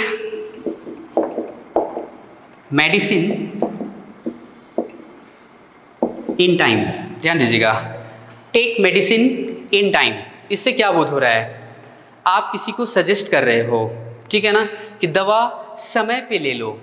बहुत सारे लोग के दिमाग में ये चलता होगा कि भाई ये इन टाइम क्या है, यहाँ पे क्या हम ऑन टाइम लिख सकते हैं? तो दोनों में डिफरेंट है, इन टाइम और ऑन टाइम, ठीक है ना, जो कि हम चर्चा भी करेंगे। इन टाइम का मतलब क्या है और ऑन टाइम का मतलब क्या है, दोनों में लिटिल बिट डिफरेंट होता है। ऑन टाइम अगर हम बात करते हैं, जैसे कि कोई भी अगर हम लोग शेड्यूल तैयार करते हैं, ठीक है ना, तो उसमें हम लोग टाइमिंग फिक्स करते हैं कि भाई आपको 8 बजे आ जाना है, आपको 10 बजे यहाँ पहुँच जाना है, 6 बजे हम लोग इस कार्य को शुरू कर देंगे। उसमें 1 मिनट भी, 1 सेकेंड का भी हम देरी नहीं करते हैं, तो वो होता है ऑन टाइम।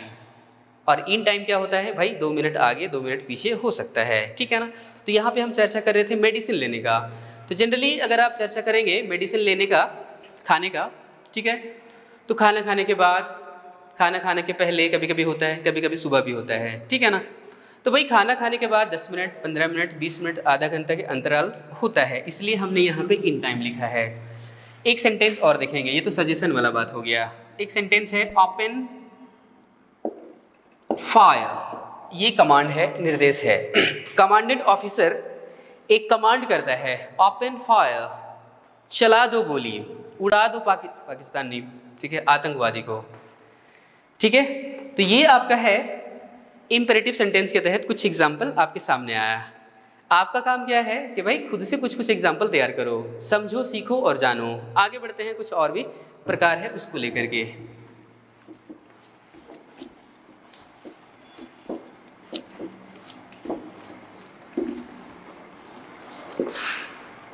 तीसरा नंबर है, तीसरा पॉइंट देखिए,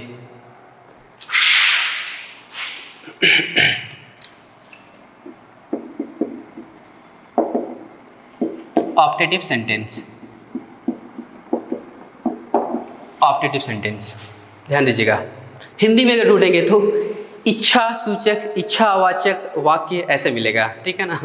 अब क्या इच्छा है, क्या इच्छा नहीं है, बहुत सारी इच्छाएं हैं, अभी हम चर्चा कर लेते हैं, ठीक है ना। आओ पहले इसको हम डिफाइन करते हैं, ठीक है ना, सुनिएगा ध्यान से, क्योंकि कैंडिडेट जब इंग्लिश पढ़ते हैं तो उसको दिक्कत इसलिए नहीं होता है क्योंकि ये बाइलिंगुअल चलेगा, ठीक है, समझने के लिए अपना लैंग्वेज में कन्वर्सेशन होता है, ठीक है। बाकी बात, एक भी पॉइंट हम हिंदी नहीं बता रहे हैं, अगर हिंदी का जरूरत पड़ता है तो वहाँ पे हम बताते हुए आगे बढ़ रहे हैं, ठीक है। तो ध्यान दीजिएगा, सबसे पहले इसको हम लोग देखते हैं, इसका डेफिनेशन क्या होता है, समझने की कोशिश कीजिएगा। Optative sentence, a sentence that expresses the idea of curse, wish and bless. फिर से सुनिएगा, हिंदी में सुनिए इसको। वैसा सेंटेंस जिसका अर्थ, जिसका भाव कर्स यानी कि क्या, अभिशाप, बद्दुआ, विश यानी इच्छा या कामना, ब्लेस यानी आशीर्वाद।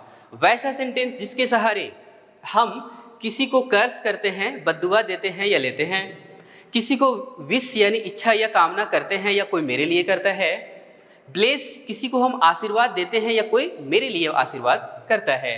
तो ये सारा का सारा ऑप्टेटिव सेंटेंस के तहत आएगा। इसको एक लिख भी लेते हैं, एक line. A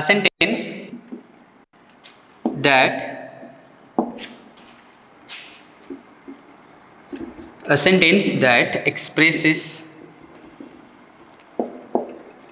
the idea of curse, wish and bless। ध्यान दीजिएगा, सभी का मीनिंग आपको जानना होता है। कर्स का मतलब होता है बद्दुआ, अभिशाप, हिंदी थोड़ा मेरा वीक है, अभिशाप कैसे लिखेगा, बद्दुआ ऐसे याद रखिएगा, ठीक है ना। कर्स, विश का मतलब होता है इच्छा, कामना जो आप करते हैं, हैप्पी न्यू ईयर, ठीक है। प्लेस का मतलब आशीर्वाद, हर सही दुर्गा में थोड़ा दिक्कत होता है, बाकी बात ठीक है, आशीर्वाद। तो ऑप्टेटिव सेंटेंस वह सेंटेंस, वैसा सेंटेंस जिसका हमारे मन में विचार आता है, कैसा विचार, अभिशाप देने का, इच्छा करने का या आशीर्वाद देने का, ये सभी ऑप्टेटिव सेंटेंस होगा, कहलाएगा। इसका भी हम एक स्ट्रक्चर तैयार करते हैं और कुछ सेंटेंस भी बनाएंगे। इससे कुछ क्वेश्चन भी हम तैयार करेंगे, जो कि फिलर का क्वेश्चन, एरर का भी क्वेश्चन बन सकता है। अब इससे पहले एक सेंटेंस हम बनाए थे जो क्वेश्चन का रूप था, अभी हम एक क्वेश्चन भी बनाएंगे जो कि फिल इन द ब्लैंक्स का क्वेश्चन होगा, और पैटर्न धीरे धीरे आपको पता चलना शुरू हो जाएगा कि भाई क्वेश्चन कैसे आता है और हम कंफ्यूज कैसे करते हैं। ठीक है ना। पहले एक स्ट्रक्चर तैयार करते हैं ऑप्टेटिव सेंटेंस के लिए। बहुत ही कॉमनली आप यूज करते हैं स्पोकन लैंग्वेज यानी इनफॉर्मल लैंग्वेज की जो हम चर्चा किए थे। मे का मतलब है, मे का मतलब क्या है ये शायद जानते होंगे, लेकिन लैंग्वेज इसलिए हम बोलते हैं कि लैंग्वेज में वर्ड का मीनिंग जो है सो बदलता रहता है। मे का मतलब हम लोग जानते हैं सकना के रूप में, इजाज़त लेने के रूप में आप हमेशा यूज़ किए हुए हैं, मे आई कम इन। ठीक है ना। ये वर्ड तो बहुत ज़्यादा यूज़ किए हुए हैं, may I come in sir, may I go out, may I do this work, may I take ice cream. ठीक है ना। इजाज़त लेने के लिए आप बहुत ज़्यादा यूज़ किए हुए हैं। ठीक है। कभी कभी आपने यूज़ किया है मे गॉड ब्लेस यू। अब याद आया, हाँ, क्या वहाँ सकना का कोई अर्थ हुआ? May God bless you. ठीक है। इसका मीनिंग क्या हो रहा है कि भगवान का आशीर्वाद आपको प्राप्त हो। ठीक है ना। भगवान का आशीर्वाद आपके साथ हो, ये इसका हम चर्चा करते हैं। मे का प्रयोग तो कर रहे हैं लेकिन सकना से कोई लेना देना नहीं है। यही बात है जो कि स्टार्टिंग में ही हम बताते हैं कि बच्चे करते क्या है कि वर्ड को रट्टा मार लेते हैं कि इसका मीनिंग ये हुआ, इसका मतलब ये हुआ, और जब स्ट्रक्चर और फॉर्मेट में हमको तैयार करके एक क्वेश्चन के रूप में दिया जाता है तो हम करने क्या लगते हैं कि उसका हिंदी मीनिंग यानी कि अपने लैंग्वेज में ट्रांसलेट करना शुरू कर देते हैं। और ट्रांसलेशन अगर सही सही मिल गया तो सेंटेंस सही हो गया, अगर ट्रांसलेशन नहीं मिल रहा है तो पता चलेगा भाई ये तो यही गलती होगा, मार दो इसको यहीं पे। ठीक है ना। तो बिल्कुल ऐसा नहीं करना है। आप ध्यान दो कि इसका मतलब यहाँ पे क्या है। इसका मतलब यहाँ पे ऑपरेटिव सेंटेंस में है भगवान करे। ध्यान दीजिएगा, भगवान करे। अब कैसे इस तरह का सेंटेंस हम लोग बोलते हैं वो सुनिएगा। कुछ कर्स के लिए सेंटेंस आपके सामने है, कुछ ब्लेस के लिए और कुछ विश के लिए। ठीक है ना। कभी कभी हम लोग बोलते हैं भगवान करे आपका एग्जाम बहुत ही अच्छा हो। ठीक है ना। तो क्या कर रहे हैं हम, एक दुआ यानी कि विश कर रहे हैं उसके लिए। ठीक है। सेंटेंस हम बनाएंगे, सबसे पहले हमको देखना है कि भाई इसको समझो, जानो क्या है। कभी कभी हम लोग बोलते हैं भगवान करे आपका शादी जल्द से जल्द हो जाए। ठीक है ना।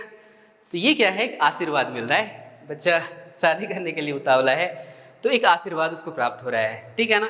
कभी कभी क्या होता है कि एक दूसरे से हम लोग झगड़ लेते हैं। ठीक है ना। हमारे समाज का ये रूल भी है, एक नियम भी है कि हम लोग हमेशा खुश नहीं रहते हैं और हमेशा दुखी भी नहीं रहते हैं। ठीक है ना।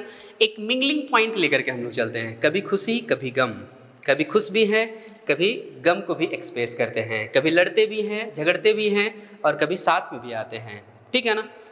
तो अक्सर हमने देखा, ठीक है, अपने इर्द गिर्द में हमने देखा कि महिलाओं को लड़ते झगड़ते, ठीक है ना, और उस समय लड़ते झगड़ते के दौरान ही हमारे लिए कोई सेंटेंस बोलता है या हम उसके लिए बोलते हैं तो क्या बोलते हैं, भगवान करे उसका पैर टूट जाए, भगवान करे उसका सारा धन दौलत नाश हो जाए, भगवान करे उसका सारा ये हो जाए। ठीक है ना। तो ये सब क्या है, एक कर्ज का बात कर रहे हैं। ठीक है ना। और एप्लीकेशन कहाँ लिख रहे हैं, भगवान के पास। ठीक है ना। ध्यान दीजिएगा ऑप्टेटिव सेंटेंस का खासियत क्या है। ठीक है। मे का प्रयोग तो हो रहा है, हम तो विश कर रहे हैं, हम तो ब्लेस कर रहे हैं और कर्ज भी कर रहे हैं, लेकिन ये अपना जिम्मेदारी लेकर के नहीं, भगवान के पास एप्लीकेशन लेकर के कि भगवान इसको ऐसे हो जाए। ठीक है ना। तो ये होता है ऑप्टेटिव सेंटेंस, जो हमारे बस में नहीं होता है, हम एक एप्लीकेशन एक अर्जी लगाते हैं। चलो अब इससे क्वेश्चन कैसे आएगा वो ध्यान दीजिएगा, समझिएगा। ये में एक मोडाल ऑक्सिलरी वर्ब होता है जो कि वर्ब में हम पढ़ेंगे। ठीक है ना। और यकीन मानिए ये मोडाल ऑक्सिलरी वर्ब के बाद हमेशा first form of the verb का ही प्रयोग होता है, V1 का ही प्रयोग होता है। ये जो सब्जेक्ट आपने देखा यहाँ पे सब्जेक्ट कभी सिंगुलर भी होगा और कभी प्लूरल भी होगा। ध्यान रहे ये सिंगुलर और प्लूरल क्या है इसका हम चर्चा करेंगे नाउन नंबर में। सिंगुलर का मतलब एक वचन, कोई एक वस्तु, कोई एक व्यक्ति या कोई एक एनिमल का बात करते हैं तो सिंगुलर नंबर में होता है, जिसे हम हिंदी में एक वचन कहते हैं, सिंगुलर। प्लूरल का मतलब क्या है, बहुवचन हिंदी में, यानी कि मोर देन वन, एक से अधिक कोई व्यक्ति का बात करेंगे, कोई एनिमल का बात करेंगे, कोई वस्तु का भी बात करते हैं, ठीक है ना। तो लैंग्वेज का खासियत ये है कि जब हमारा सब्जेक्ट सिंगुलर होता है तो वर्ब भी हमको सिंगुलर चाहिए होता है। यदि सब्जेक्ट प्लूरल होता है तो वर्ब हमको प्लूरल चाहिए होता है। और यदि सिंगुलर सब्जेक्ट होता है तो अगर हम वर्ब 1 और 5 का बात करते हैं तो सिंगुलर सब्जेक्ट के साथ हम V5 का चर्चा करते हैं। इससे पहले जो गुड्डू और एक ही का हम बात कर रहे थे उसमें हम V5 का प्रयोग किए हुए थे, क्योंकि सिंगुलर वर्ब V5 ये सिंगुलर वर्ब होता है। अब प्लूरल के साथ हम V1 का प्रयोग करते हैं। ये जनरल कॉन्सेप्ट है, ध्यान दीजिएगा, ठीक है ना। ये जनरल कॉन्सेप्ट है कि सिंगुलर आपका सब्जेक्ट मिलेगा तो सिंगुलर वर्ब चाहिए V5, प्लूरल सब्जेक्ट है तो V1 प्लूरल वर्ब हमको चाहिए होता है। लेकिन अभी अभी हमने देखा कि मे एक मोडाल ऑक्सिलरी वर्ब है और इसके साथ हमेशा V1 का प्रयोग होना चाहिए, ठीक है ना। अब ये इसके अकॉर्डिंग वर्ब बिल्कुल नहीं आता है, इसके अकॉर्डिंग आता है और मे मोडाल ऑक्सिलरी वर्ब होने के नाते ये हमेशा V1 लेगा।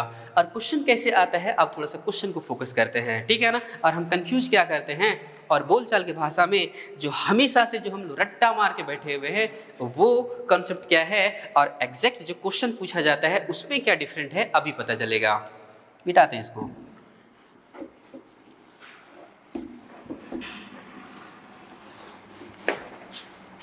एक छोटा सा सेंटेंस है,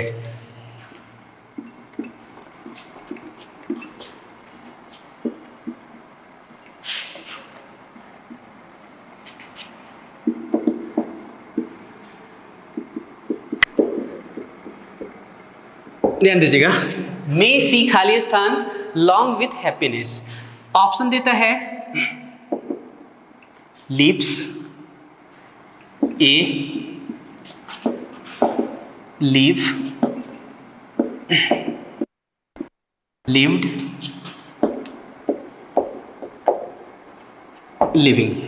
समझिएगा। अब ये पैटर्न है आपका कॉम्पिटिटिव लेवल का। फिल इन द ब्लैंक्स का क्वेश्चन जनरली पूछा जाता है, ठीक है ना। अब समझो, मे सी खाली स्थान लॉन्ग विथ हैप्पीनेस। अब ये ब्लैंक प्लेस है, उसके जगह पे हमको कोई एक ही शब्द का प्रयोग करना होता है। ध्यान रहे, ऑप्शन 3, 4, 5 जो भी हो उसमें से कोई एक ही आंसर होगा, एक ही ऑप्शन सही हो सकता है, ठीक है ना। 4, 5 जो भी रहेगा। अब हम लोग करते क्या है, ध्यान दीजिएगा, हम लोग करते क्या है वो सुनिए।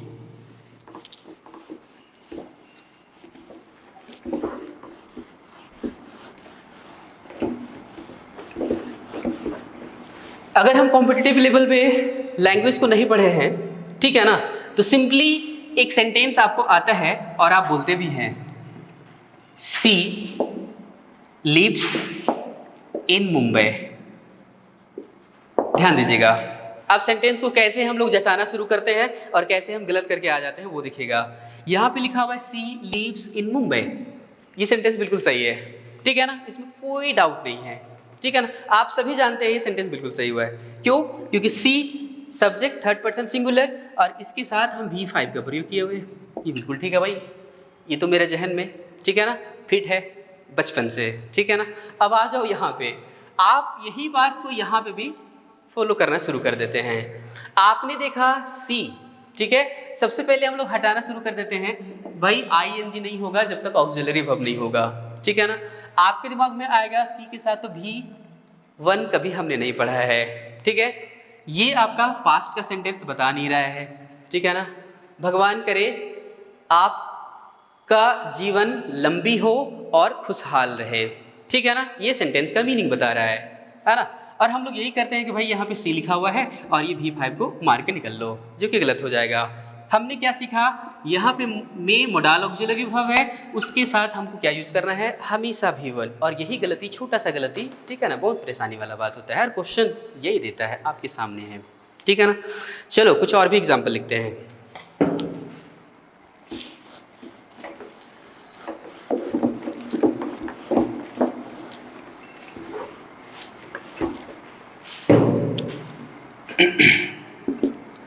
कभी कभी हम बोलते हैं मे यू डाई सून। ध्यान रहे, एग्जाम्पल हम बता रहे हैं, सेंटेंस है मे यू डाई सून। अब यहाँ पे क्या है, ये तो V1 है, ये बिल्कुल ठीक है। इसका मतलब क्या है, कर्ज का बात हो रहा है। भगवान करे तुम जल्द से जल्द ऊपर चले जाओ, ठीक है ना। जो डेफिनेशन हमने देखा कर्ज, विश एंड ब्लेस का, इससे पहले हम यहाँ पे यूज़ किए हुए थे ब्लेस का सेंटेंस, ये कर्ज वाला सेंटेंस है। सेंटेंस फिर से अगर हम लिखते हैं, may you get your job soon, भगवान करे आपका नौकरी जल्द से जल्द हो जाए या लग जाए, ठीक है ना। तो ये एक तरह से विशिंग का हम बात कर रहे हैं, ठीक है ना। ये कुछ एग्जाम्पल था, आपके पास स्ट्रक्चर है, बहुत सारे एग्जाम्पल आप खुद से बनाने का कोशिश करेंगे, कोशिश ही कामयाब बनाता है, ठीक है ना। ये ऑपरेटिव सेंटेंस है, मे गॉड ब्लेस यू, ये एकदम सिंपल सेंटेंस है, हमेशा आप यूज़ करते होंगे, ठीक है ना। आगे बढ़ते हैं सेंटेंस को लेकर के, ये तीसरे नंबर में था। 4 नंबर में आइए, एक सेंटेंस और भी है।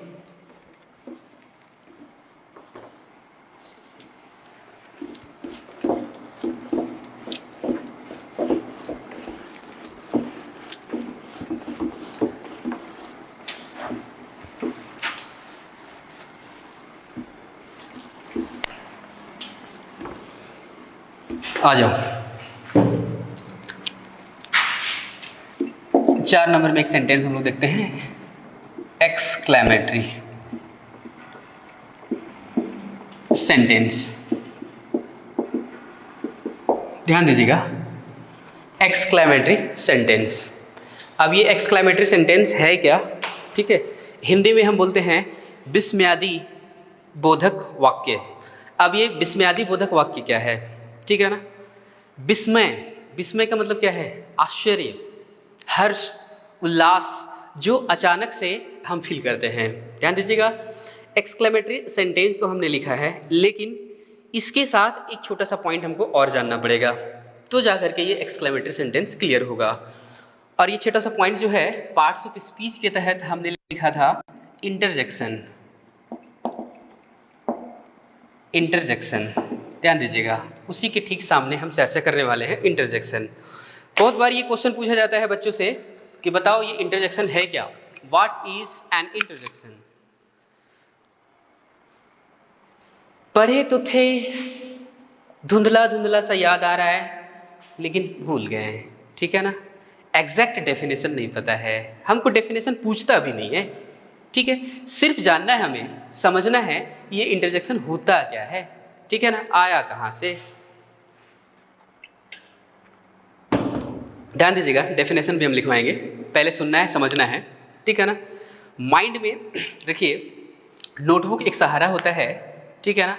रिवीजन करने के लिए हम लोग नोटबुक का सहारा लेते हैं और उसमें हम लोग स्टोर भी करते हैं उसको, ठीक है। आ जाओ समझते हैं इंटरजेक्शन। इंटरजेक्शन एक शब्द है, फिर से सुनिएगा, इंटरजेक्शन एक शब्द है जो हमारे दिमाग में एकाएक यानी अचानक आता है। फिर से सुनिए, इंटरजेक्शन एक शब्द होता है जो हमारे दिमाग में एकाएक यानी अचानक आता है, जिसके लिए हम तैयार बिल्कुल नहीं होते हैं। इसको इंग्लिश में सुनिएगा, an interjection is a word that comes in our mind all of a sudden. फिर से, इंटरजेक्शन एक शब्द है जो हमारे दिमाग में एकाएक यानी अचानक आता है, जिसके लिए हम तैयार बिल्कुल नहीं होते हैं। कुछ उदाहरण, कुछ एग्जाम्पल्स वर्बली सुनिए, समझिए, उसके बाद लिखने लिखाने का काम बिल्कुल करेंगे। जैसे कि कभी कभी क्या होता है ना कि आप घर में होते हैं या क्लासरूम में ही होते हैं या कहीं पे भी होते हैं, अटेंटिवली कोई काम करते हैं, ठीक है ना, पढ़ाई कर रहे हैं या खाना बना रहे हैं, ठीक है, या कुछ भी कर रहे हैं, या मेरे बातों को आप अटेंटिवली सुन रहे हैं और पीछे वाला, आपके जो पीछे बैठा हुआ है, उसके मन में कुछ और चला और आपके पीठ में पिन चुभो दिया या अचानक से एक घुसा कोई मार दिया, तो आवाज़ कैसे आता है, फील कीजिए। अगर आपको सडनली अचानक से कोई पिन मारेगा पीछे, तो कैसे आएगा, उफ, आह, कुछ ना कुछ शब्द तो जरूर आएगा। और इसके लिए हम बिल्कुल तैयार नहीं थे। क्या हम सोचे थे कि मेरे पीछे वाला जो लड़का बैठा हुआ है या लड़की बैठी हुई है, वो हमें पिन चुभो देगी या देगा तो हमको उफ या आउच कर रहा है? बिल्कुल नहीं। ये सडनली, ये अचानक आता है, और जो अचानक आता है शब्द, वही इंटरजेक्शन होता है। कभी कभी क्या है, ये लड़कियां बहुत ज़्यादा यूज़ करती हैं, ठीक है। घर में होती हैं या कहीं भी होती हैं, उसके पैर में अगर कॉकरोच आ गया या छिपकली या चूहा कुछ भी आ गया, तो जनरली आप सुने होंगे आउच। ये आउच है क्या है, इसका कोई अर्थ है, उसका कोई हिंदी हम लोग ढूंढेंगे? बिल्कुल नहीं। एक सडन एक्सप्रेशन है, एक सडन फीलिंग है जिसको हम लोग यूज करते हैं, जिसके लिए तैयार बिल्कुल नहीं होते हैं, ठीक है ना। कभी कभी आप कुछ ऐसे गली मोहल्ला की ओर चले जाते हैं या जंगल की ओर चले जाते हैं, तो कभी कभी आपका फील हुआ होगा कि भाई बहुत कोई जानवर मरा हुआ है और उसको बदबू आ रहा है, ठीक है ना। तो कैसे हम लोग बोलते हैं, छी छी क्या बदबू है। क्या ये शब्द हम जो अभी यूज किए या यूज करते हैं, घर से सोच के हम लोग निकलते हैं कि कोई जानवर मरा पड़ा होगा, कुछ ऐसा बदबूदार होगा और हमें वहां पे छी छी बोल के आना है? बिल्कुल नहीं, ठीक है ना। ये अचानक से एक सडन फीलिंग होता है, एक एक्सप्रेशन होता है, और वही जो शब्द हम बोलते हैं, अभी तो हम हिंदी में बोल रहे हैं, उसको सारा का सारा हम इंग्लिश में भी लिखवाएंगे, ठीक है। तो ये शब्द जो अचानक से हम फील करते हैं, हमारे दिमाग में आता है, स्ट्राइक होता है, वही इंटरजेक्शन होता है। कभी कभी फोन आता है मेरा, ठीक है ना, अरे देखो ना उसका एक्सीडेंट हो गया, क्या हो गया, देखो उसका नौकरी हो गया, वाओ। तो ये सब वर्ड क्या है, यही शब्द को हम बोलते हैं इंटरजेक्शन।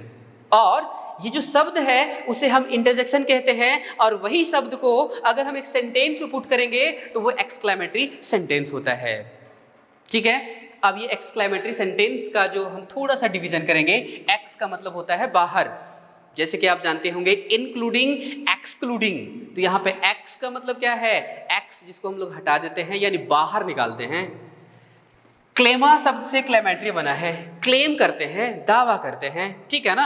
हमारे मन में जो भी फीलिंग्स होता है उसको हम बाहर लेके आते हैं, एक्सप्रेस करते हैं, वही एक्सक्लेमेटरी है। हिंदी में तो हम बोल देते हैं विस्मयादि बोधक, ठीक है ना। भाई इसका मतलब क्या है ये तो पहले जानो समझो तो ज़्यादा मजा आएगा। चलो इंटरजेक्शन को थोड़ा सा हम डिफाइन करते हैं, उसके बाद एक्सक्लेमेटरी, कुछ सेंटेंस भी बनाते हैं, कुछ वर्ड भी हम तैयार करते हैं, ठीक है ना।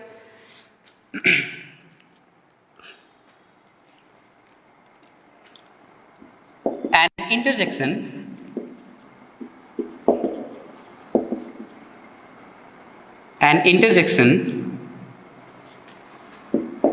is a word that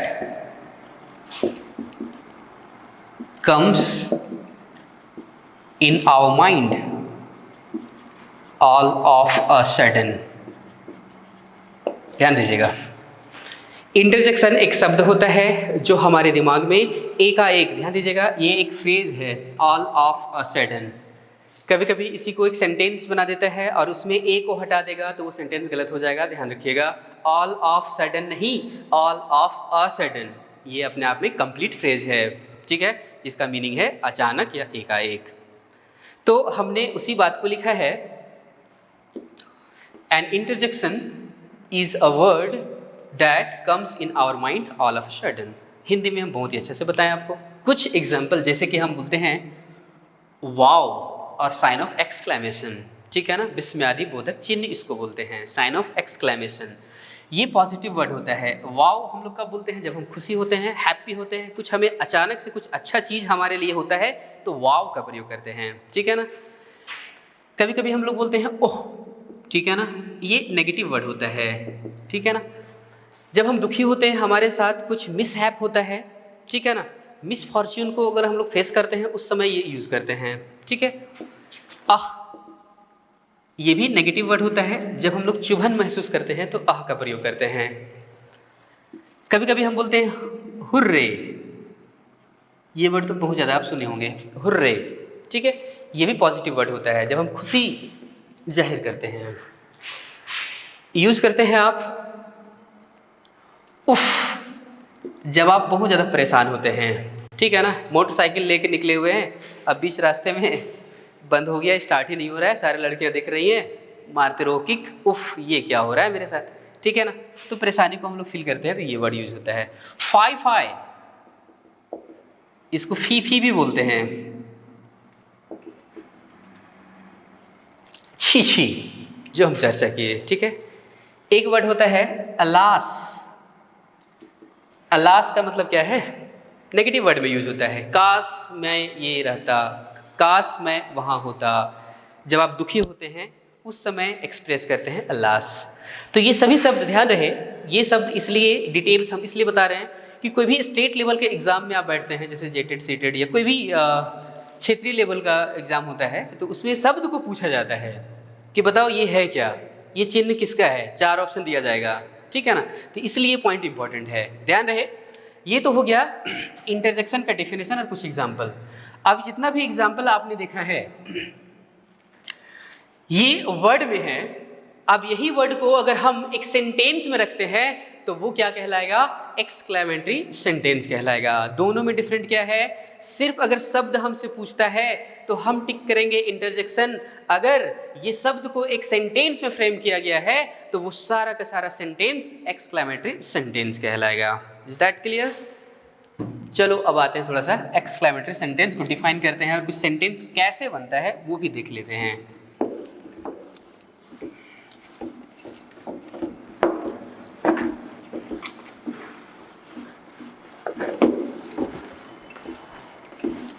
आ जाओ। एक्सक्लेमेटरी सेंटेंस डेफिनेशन वही है जहां हमने लिखा कि इंटरजेक्शन इज एन वर्ड, वहां पे हमको यूज करना है सेंटेंस, जो हमारे दिमाग में अचानक आता है। सेंटेंस लिख लेते हैं इसको।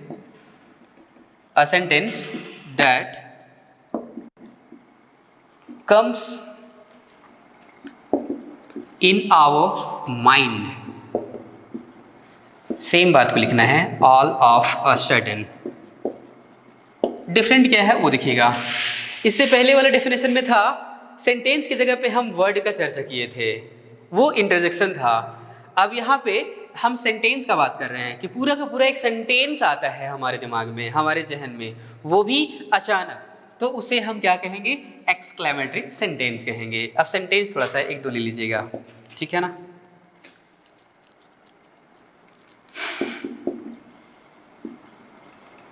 Hurray, we have on the match. ध्यान दीजिएगा, ठीक है। अब देखिएगा, ये अगर इसको अंडरलाइन के अगर करके आपसे पूछता है तो ये आपका इंटरजेक्शन है, लेकिन ये पूरा सेंटेंस अगर पूछता है कि बताओ ये किस प्रकार का सेंटेंस है, तो वो एक्सक्लेमेटरी सेंटेंस हुआ, क्योंकि वही शब्द को हम एक सेंटेंस में पुट किए हुए हैं। एक सेंटेंस हम बनाते हैं, alas, alas I would be there. देखिएगा, ठीक है ना, ये इंटरजेक्शन है। ये पर्टिकुलरली हमसे पूछता है तो इंटरजेक्शन है, लेकिन ये पूरा सेंटेंस अगर फ्रेम हुआ है तो ये एक्सक्लेमेटरी सेंटेंस हुआ है। Alas I would be there, काश मैं वहाँ होता। बहुत सारे दोस्त मित्र यार बहुत मस्ती कर रहे हैं, इंजॉय कर रहे हैं, और वो फ़ोन किया आपको, उस समय हम लोग ये सेंटेंस बोलते हैं कि काश मैं भी वहाँ होता, ठीक है ना। अचानक से हम फील करते हैं, एक्सप्रेस करते हैं। ये था हमारा एक्सक्लेमेटरी सेंटेंस, जो कि बेसिक पॉइंट। इसको हम, ठीक है ना, फंक्शनली यूज़ करेंगे नरेशन में, जो कि बेसिक पॉइंट था। सेंटेंस में ये चौथा नंबर में था, एक और है 5 है, जो कि लास्ट है सेंटेंस में।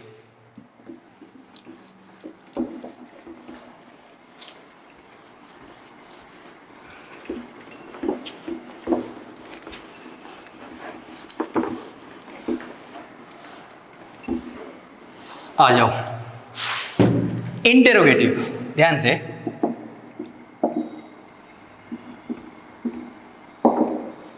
Interrogative sentence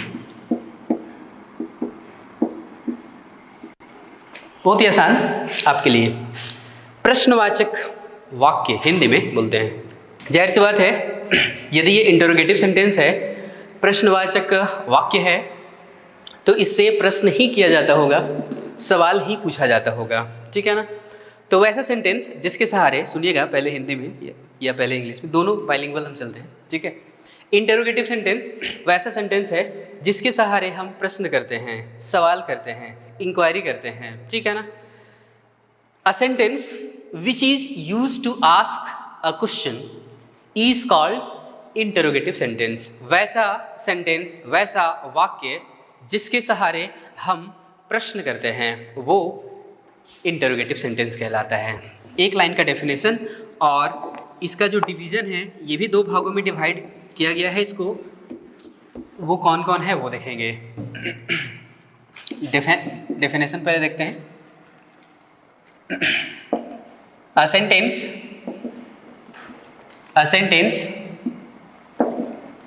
which is used to ask a question. A sentence which is used to ask a question, ये इंटरोगेटिव कहलाता है, ठीक है ना। अब ये इंटरोगेटिव सेंटेंस है जो कि क्वेश्चन पूछने का काम करता है, ये दो भागों में डिवाइड किया गया है, ठीक है ना। वो दोनों कौन कौन है उसको ध्यान से सुनिएगा, समझिएगा।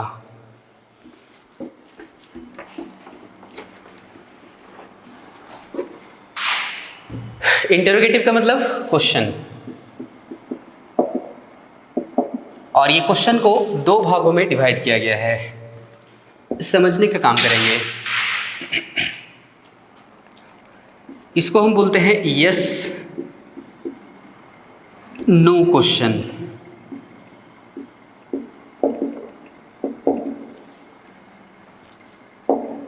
यस नो क्वेश्चन, इसी को हम क्लोज एंडेड क्वेश्चन भी कहते हैं। ये है क्या यस नो क्वेश्चन, इसका हम चर्चा करेंगे डिटेल से। और एक होता है not yes no question, open ended इसको हम बोलते हैं, ठीक है ना। अभी open ended, close ended, yes no question, not yes no question क्या है इसको हम लोग समझेंगे। उसके बाद हम डिटेल इसको लिखेंगे भी और कुछ एग्जाम्पल भी बनाएंगे, ठीक है ना। पहले सुनिएगा कहानी क्या है इसका, ठीक है। सिंपली क्या है, लैंग्वेज को हम लोग बहुत कॉम्प्लिकेटेड मानते हैं, इसलिए बहुत सारा कहानी लेके आते हैं कि भाई पहले सुनो समझो कहानी क्या है इसका, ठीक है ना। उसके बाद बहुत ही ईजी हो जाता है। क्वेश्चन हम दो तरह से करते हैं, एक यस नो और एक not yes no. Yes no का मतलब क्या हुआ, हाँ ना क्वेश्चन, यानी वैसा सवाल वैसा क्वेश्चन जिसका आंसर हम यस या नो में दे सकते हैं। फिर से सुनिएगा, यस नो क्वेश्चन वह क्वेश्चन होता है, वैसा सवाल होता है जिसका रिप्लाई, जिसका आंसर यस या नो हम दे सकते हैं, ठीक है ना। जैसे कि कुछ सवाल हम कर रहे हैं, जैसे मैंने कहा क्या आप बाजार जा रहे हैं। फिर से सुनिएगा, हिंदी में बोल रहे हैं, इंग्लिश में भी इसको लिखेंगे। हिंदी में सिर्फ समझने के लिए इंग्लिश सारा स्ट्रक्चर, सारा क्वेश्चन इंग्लिश में ही पूछा जाता है, इसलिए सारा फॉर्मेट को हम इंग्लिश में ही लिख रहे हैं, बोल रहे हैं समझने के लिए हिंदी में। फिर से सुनिएगा, क्या आप बाजार जा रहे हैं, तो आपका रिप्लाई क्या होगा। यदि आप बाजार जा रहे हैं तो बोलेंगे यस मैं बाजार जा रहा हूं, I am going to market. अगर आप नहीं जा रहे हैं, कहीं और जा रहे हैं, तो आप डायरेक्टली बोल सकते हैं नो आई एम नॉट, या फिर यस या नो बोल करके भी आप क्लोज कर सकते हैं। इसीलिए मैंने कहा इसको क्लोज एंडेड क्वेश्चन, इसको आप यहां पे लिख भी लो, क्लोज एंडेड क्वेश्चन भी कहते हैं, क्लोज एंडेड क्वेश्चन। यानी तुरंत हम यस या नो बोल करके क्लोज कर देते हैं, समाप्त कर देते हैं, ठीक है ना। जा रहे हैं तो यस, नहीं जा रहे तो नो। क्या तुम मेरा मदद करोगे, विल यू हेल्प मी, ऐसे बोलते हैं, ठीक है। तो आपको अगर हेल्प करने का मन है तो आपने कहा यस, क्लोज हो गया क्वेश्चन। अगर नहीं करना है तो आप बोलेंगे नो, क्लोज हो गया। इसलिए क्लोज एंडेड, एंड का मतलब समाप्त, मतलब कि क्वेश्चन को तुरंत हम लोग क्लोज कर देते हैं। अब ये हमको पता कैसे चलेगा कि भाई ये यस नो क्वेश्चन या फिर क्लोज एंडेड क्वेश्चन कैसे हम पहचानेंगे, कौन कौन सा क्वेश्चन होगा। तो इसके लिए हम पॉइंट्स को लिखेंगे। ये ऑक्सिलरी वर्ब से शुरू होता है, it starts with the help of auxiliary verb. Auxiliary verb को आप हेल्पिंग वर्ब भी बोल सकते हैं। फिर सुनिएगा, समझिएगा, it starts with the help of auxiliary verb, यानी कि close ended question, yes no question auxiliary verb के सहारे शुरू होता है, ठीक है ना। अब ये ऑक्सिलरी वर्ब का जो संख्या है टोटल 24 है, जो हम वर्ब पढ़ेंगे और वर्ब में मेन वर्ब और ऑक्सिलरी वर्ब जब चर्चा होगा वहां पे बताया जाएगा कि 24 कौन कौन है। लेकिन यहाँ पे कुछ एग्जाम्पल के लिए हम यहाँ पे तैयार करेंगे। जैसे कि आप जानते होंगे इज है, एम है, आ, व, डू, डज, डिड, ठीक है, कैन, कुड, बहुत सारा है। कैन, कुड जितना 24 है, कैन, कुड, मे, माइट, ठीक है, हैव, हैड, हैज, एटसेट्रा, ठीक है। तो ये सभी ऑक्सिलरी वर्ब है और इसी के सहारे हम अगर कोई क्वेश्चन करते हैं तो उसको हम क्लोज इंडेड या यस नो में दे सकते हैं। एग्जाम्पल यहाँ बनाएंगे, जैसे कि एक सेंटेंस हम बना रहे हैं, डू यू टेक टी, ध्यान दीजिएगा, question mark, do you take tea. अब इसका मतलब क्या है, डू यू टेक टी, हम इंक्वायरी कर रहे हैं, हम क्वेश्चन कर रहे हैं, हम प्रश्न कर रहे हैं कि क्या आप चाय पीते हैं, ठीक है। तो आपका रिप्लाई हो सकता है यस या आपका रिप्लाई हो सकता है नो, ठीक है। आप यस या नो बोल करके तुरंत उसको क्लोज कर देते हैं, ठीक है। और भी सेंटेंस बना लेते हैं, बहुत सारे ऑक्सिलरी वर्ब है। Are you going there, are you going there एक सेंटेंस है जो कि क्वेश्चन के रूप में है। आर यू देखिएगा, ऑक्सिलरी वर्ब के सहारे हम सवाल कर रहे हैं, आर यू गोइंग देयर, क्या आप वहां जा रहे हैं। तो आपका आंसर क्या हो सकता है, जा रहे हैं तो यस, नहीं जा रहे तो नो। सिंपल सी बात है, ज्यादा कोई भी बात नहीं है, ठीक है ना। तो यस नो क्वेश्चन क्या हुआ, जिसका आंसर यस या नो में हम दे सकते हैं, उसी को हम क्लोज इंडेड कहते हैं। ये शुरू कैसे होता है, help of auxiliary verb. Auxiliary verb कितने हैं, 24 है, जो कि वर्ब में हमको डिटेल जानकारी मिलेगा। यहाँ पे कुछ हमने लिखा है, ठीक है। चलो, ये तो हो गया यस नो क्वेश्चन, इसको आप देख लिए होंगे, ध्यान से इसको समझ लीजिएगा, लिखना हो तो लिख भी सकते हैं। आगे बढ़ते हैं, थोड़ा सा नोट यस नो इसको थोड़ा मिटा लेते हैं क्योंकि उसके बारे में भी कुछ चर्चा करना है।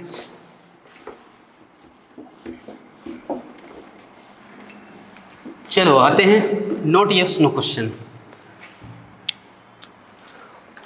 इसको ओपन इंडेड, वहां पे हम क्लोज इंडेड का बात किए थे, ये open ended question. Not yes no या ओपन इंडेड क्वेश्चन क्या है, इसके बारे में थोड़ा सा हम सुनते हैं, समझते हैं, उसके बाद बहुत सारा एग्जाम्पल्स और उसका पॉइंट्स भी लिखेंगे, ठीक है ना। समझिएगा, वैसा क्वेश्चन, वैसा सवाल जब हमसे कोई करता है या हम किसी को करते हैं तो उसमें हम यस या नो नहीं कर सकते हैं, यानी कि नॉट यस नो, ठीक है। यानी कि उसका हमको डिटेल बताना पड़ता है, इसलिए इसको कहा गया है नॉट यस नो क्वेश्चन और ओपन इंडेड, यानी कि पूरा ओपनली उसके बारे में हमको बताना है, ठीक है। अब ये कैसे संभव है, ये कैसे स्टार्ट होगा, हमें कैसे पता चलेगा, ये सुनिए, समझिए और जानिए, ठीक है ना। ये WH फैमिली, अब WH फैमिली क्या है, फैमिली एक परिवार है जो कि WH क्वेश्चन के रूप में आप जानते हैं। उसी के सहारे अगर हम कोई क्वेश्चन करते हैं किसी को या हमें कोई करता है तो उसमें हमको डिटेल बताना पड़ता है, यानी कि क्लोज हम तुरंत नहीं कर सकते हैं, उसको ओपनली हमको बताना होता है, इसलिए ये ओपन इंडेड क्वेश्चन कहलाता है, जिसको हम लोग नॉट यस नो भी कहते हैं। जैसे कि अगर हमने कहा वेयर आर यू गोइंग, ध्यान दीजिएगा, सवाल है वेयर आर यू गोइंग और आपका आंसर आता है यस। मैंने सवाल किया वेयर आर यू गोइंग, इसका मतलब है आप कहाँ जा रहे हैं, आपने कहा यस, क्या इसका तुक है, यस क्या यस। हमने पूछा कि आप कहाँ जा रहे हैं, उसका डिटेल आपको बताना है।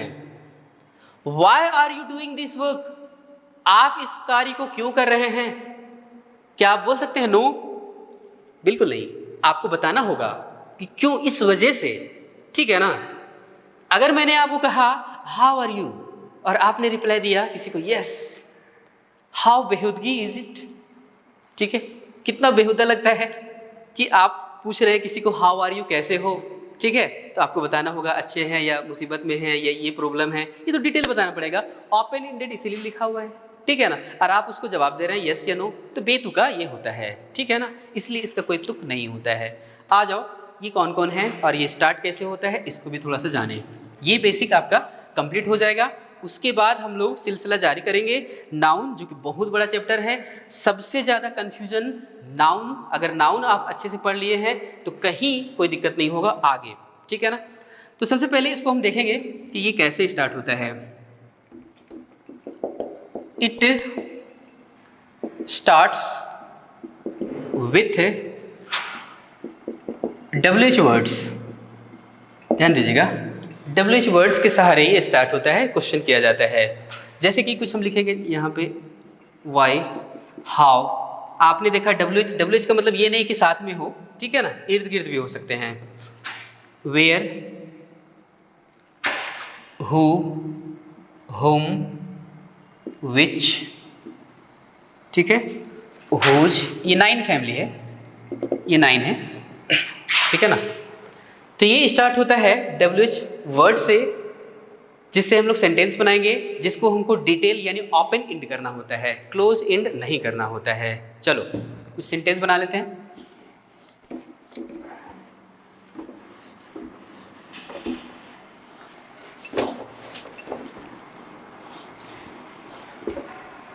आ जाओ। सेंटेंस हमने कहा हाउ आर यू। एक सवाल है, शुरू हो रहा है, स्टार्ट हो रहा है WH से, ठीक है ना। हाउ आर यू, आपको रिप्लाई देना पड़ेगा I am fine, I am well. There are so many answer will be there, don't worry about that. जैसे मैंने कहा वेयर आर यू, ठीक है। कभी कभी हम लोग सवाल करते हैं फ़ोन में भी, किसी को फ़ोन करते हैं और पूछते हैं कि भाई तुम कहाँ हो, तो क्या बोलेगा, यस या नो। नहीं बोलेगा कि भाई हम अनादा चौक में हैं, दिल्ली में हैं, मुंबई में हैं, कहीं भी जो भी आपका प्लेस होगा उसको डिटेल बताना होगा, ठीक है। तो इस प्रकार का जो सेंटेंस है WH से शुरू हो रहा है, ठीक है ना, उसको डिटेल डिस्कशन हमको बताना होता है, इसलिए ये ओपन एंडेड कहलाता है, ठीक है। और भी कभी कभी हम लोग बोल देते हैं हु आर यू। जनरली ये सेंटेंस आप बोले भी होंगे, लड़कियां ज़्यादा बोलती हैं, ठीक है ना। हु आर यू, तुम कौन हो, ठीक है ना, चले जाओ मेरी नज़रों से, ठीक है ना। चलो, तो इसका भी हमको आंसर देना होता है, या फिर बहुत सारे तो ऐसे ही साइलेंस हो जाते हैं, भाई छोड़ दो हटाओ। हु आर यू, मैंने तुमसे मिला 2 साल पहले और अभी बोल रही हो हु आर यू, छोड़ दो, नहीं होगा अब हमसे, ठीक है ना। चलो, तो ये हमारा मानना था, ये नॉट यस नो क्वेश्चन को डील करना, ओपन एंडेड इसको बोलते हैं, ठीक है ना। तो ये आज जो हमने डील किया, ये बेसिक पॉइंट क्लियर हो गया है, ठीक है ना। इसमें हमने चर्चा किया लैंग्वेज, लैंग्वेज है क्या, ठीक है ना, सब्जेक्ट के रूप में, भाषा के रूप में, और सिलेबस का जानकारी हमने लिया, ठीक है। क्वेश्चन का कुछ पैटर्न हमने देखा, ज़्यादा तो नहीं लेकिन कुछ एक पॉइंट को हमने देखा, और A से लेकर के Z तक जो हमने अल्फ़ाबेट पढ़ा, उसके बाद वर्ड और सेंटेंस कितने हैं, ये सभी की हम बेसिक जानकारी लिए। उम्मीद है आपको अच्छा लगा होगा, आप इसको एक बार रिवाइज कर लें। कोई भी डाउट हो तो आप, ठीक है ना, कंसल्ट करेंगे, जो भी माध्यम होगा आपका सॉल्यूशन दिया जाएगा। इतना आप पढ़ेंगे, उसके बाद हम लोग नेक्स्ट जब कभी भी मिलेंगे तो इसके आगे हम लोग नाउन को लेकर के चलेंगे। ये बेसिक पॉइंट आपका क्लियर है तो आगे कहीं दिक्कत नहीं होगा। नाउन के तहत हम लोग चर्चा करेंगे बहुत सारा, जितना भी पॉइंट होगा, सब्जेक्ट ऑब्जेक्ट में जो कन्फ्यूजन है उसका भी चर्चा करेंगे, ठीक है ना, लेटर ऑन। Thank you.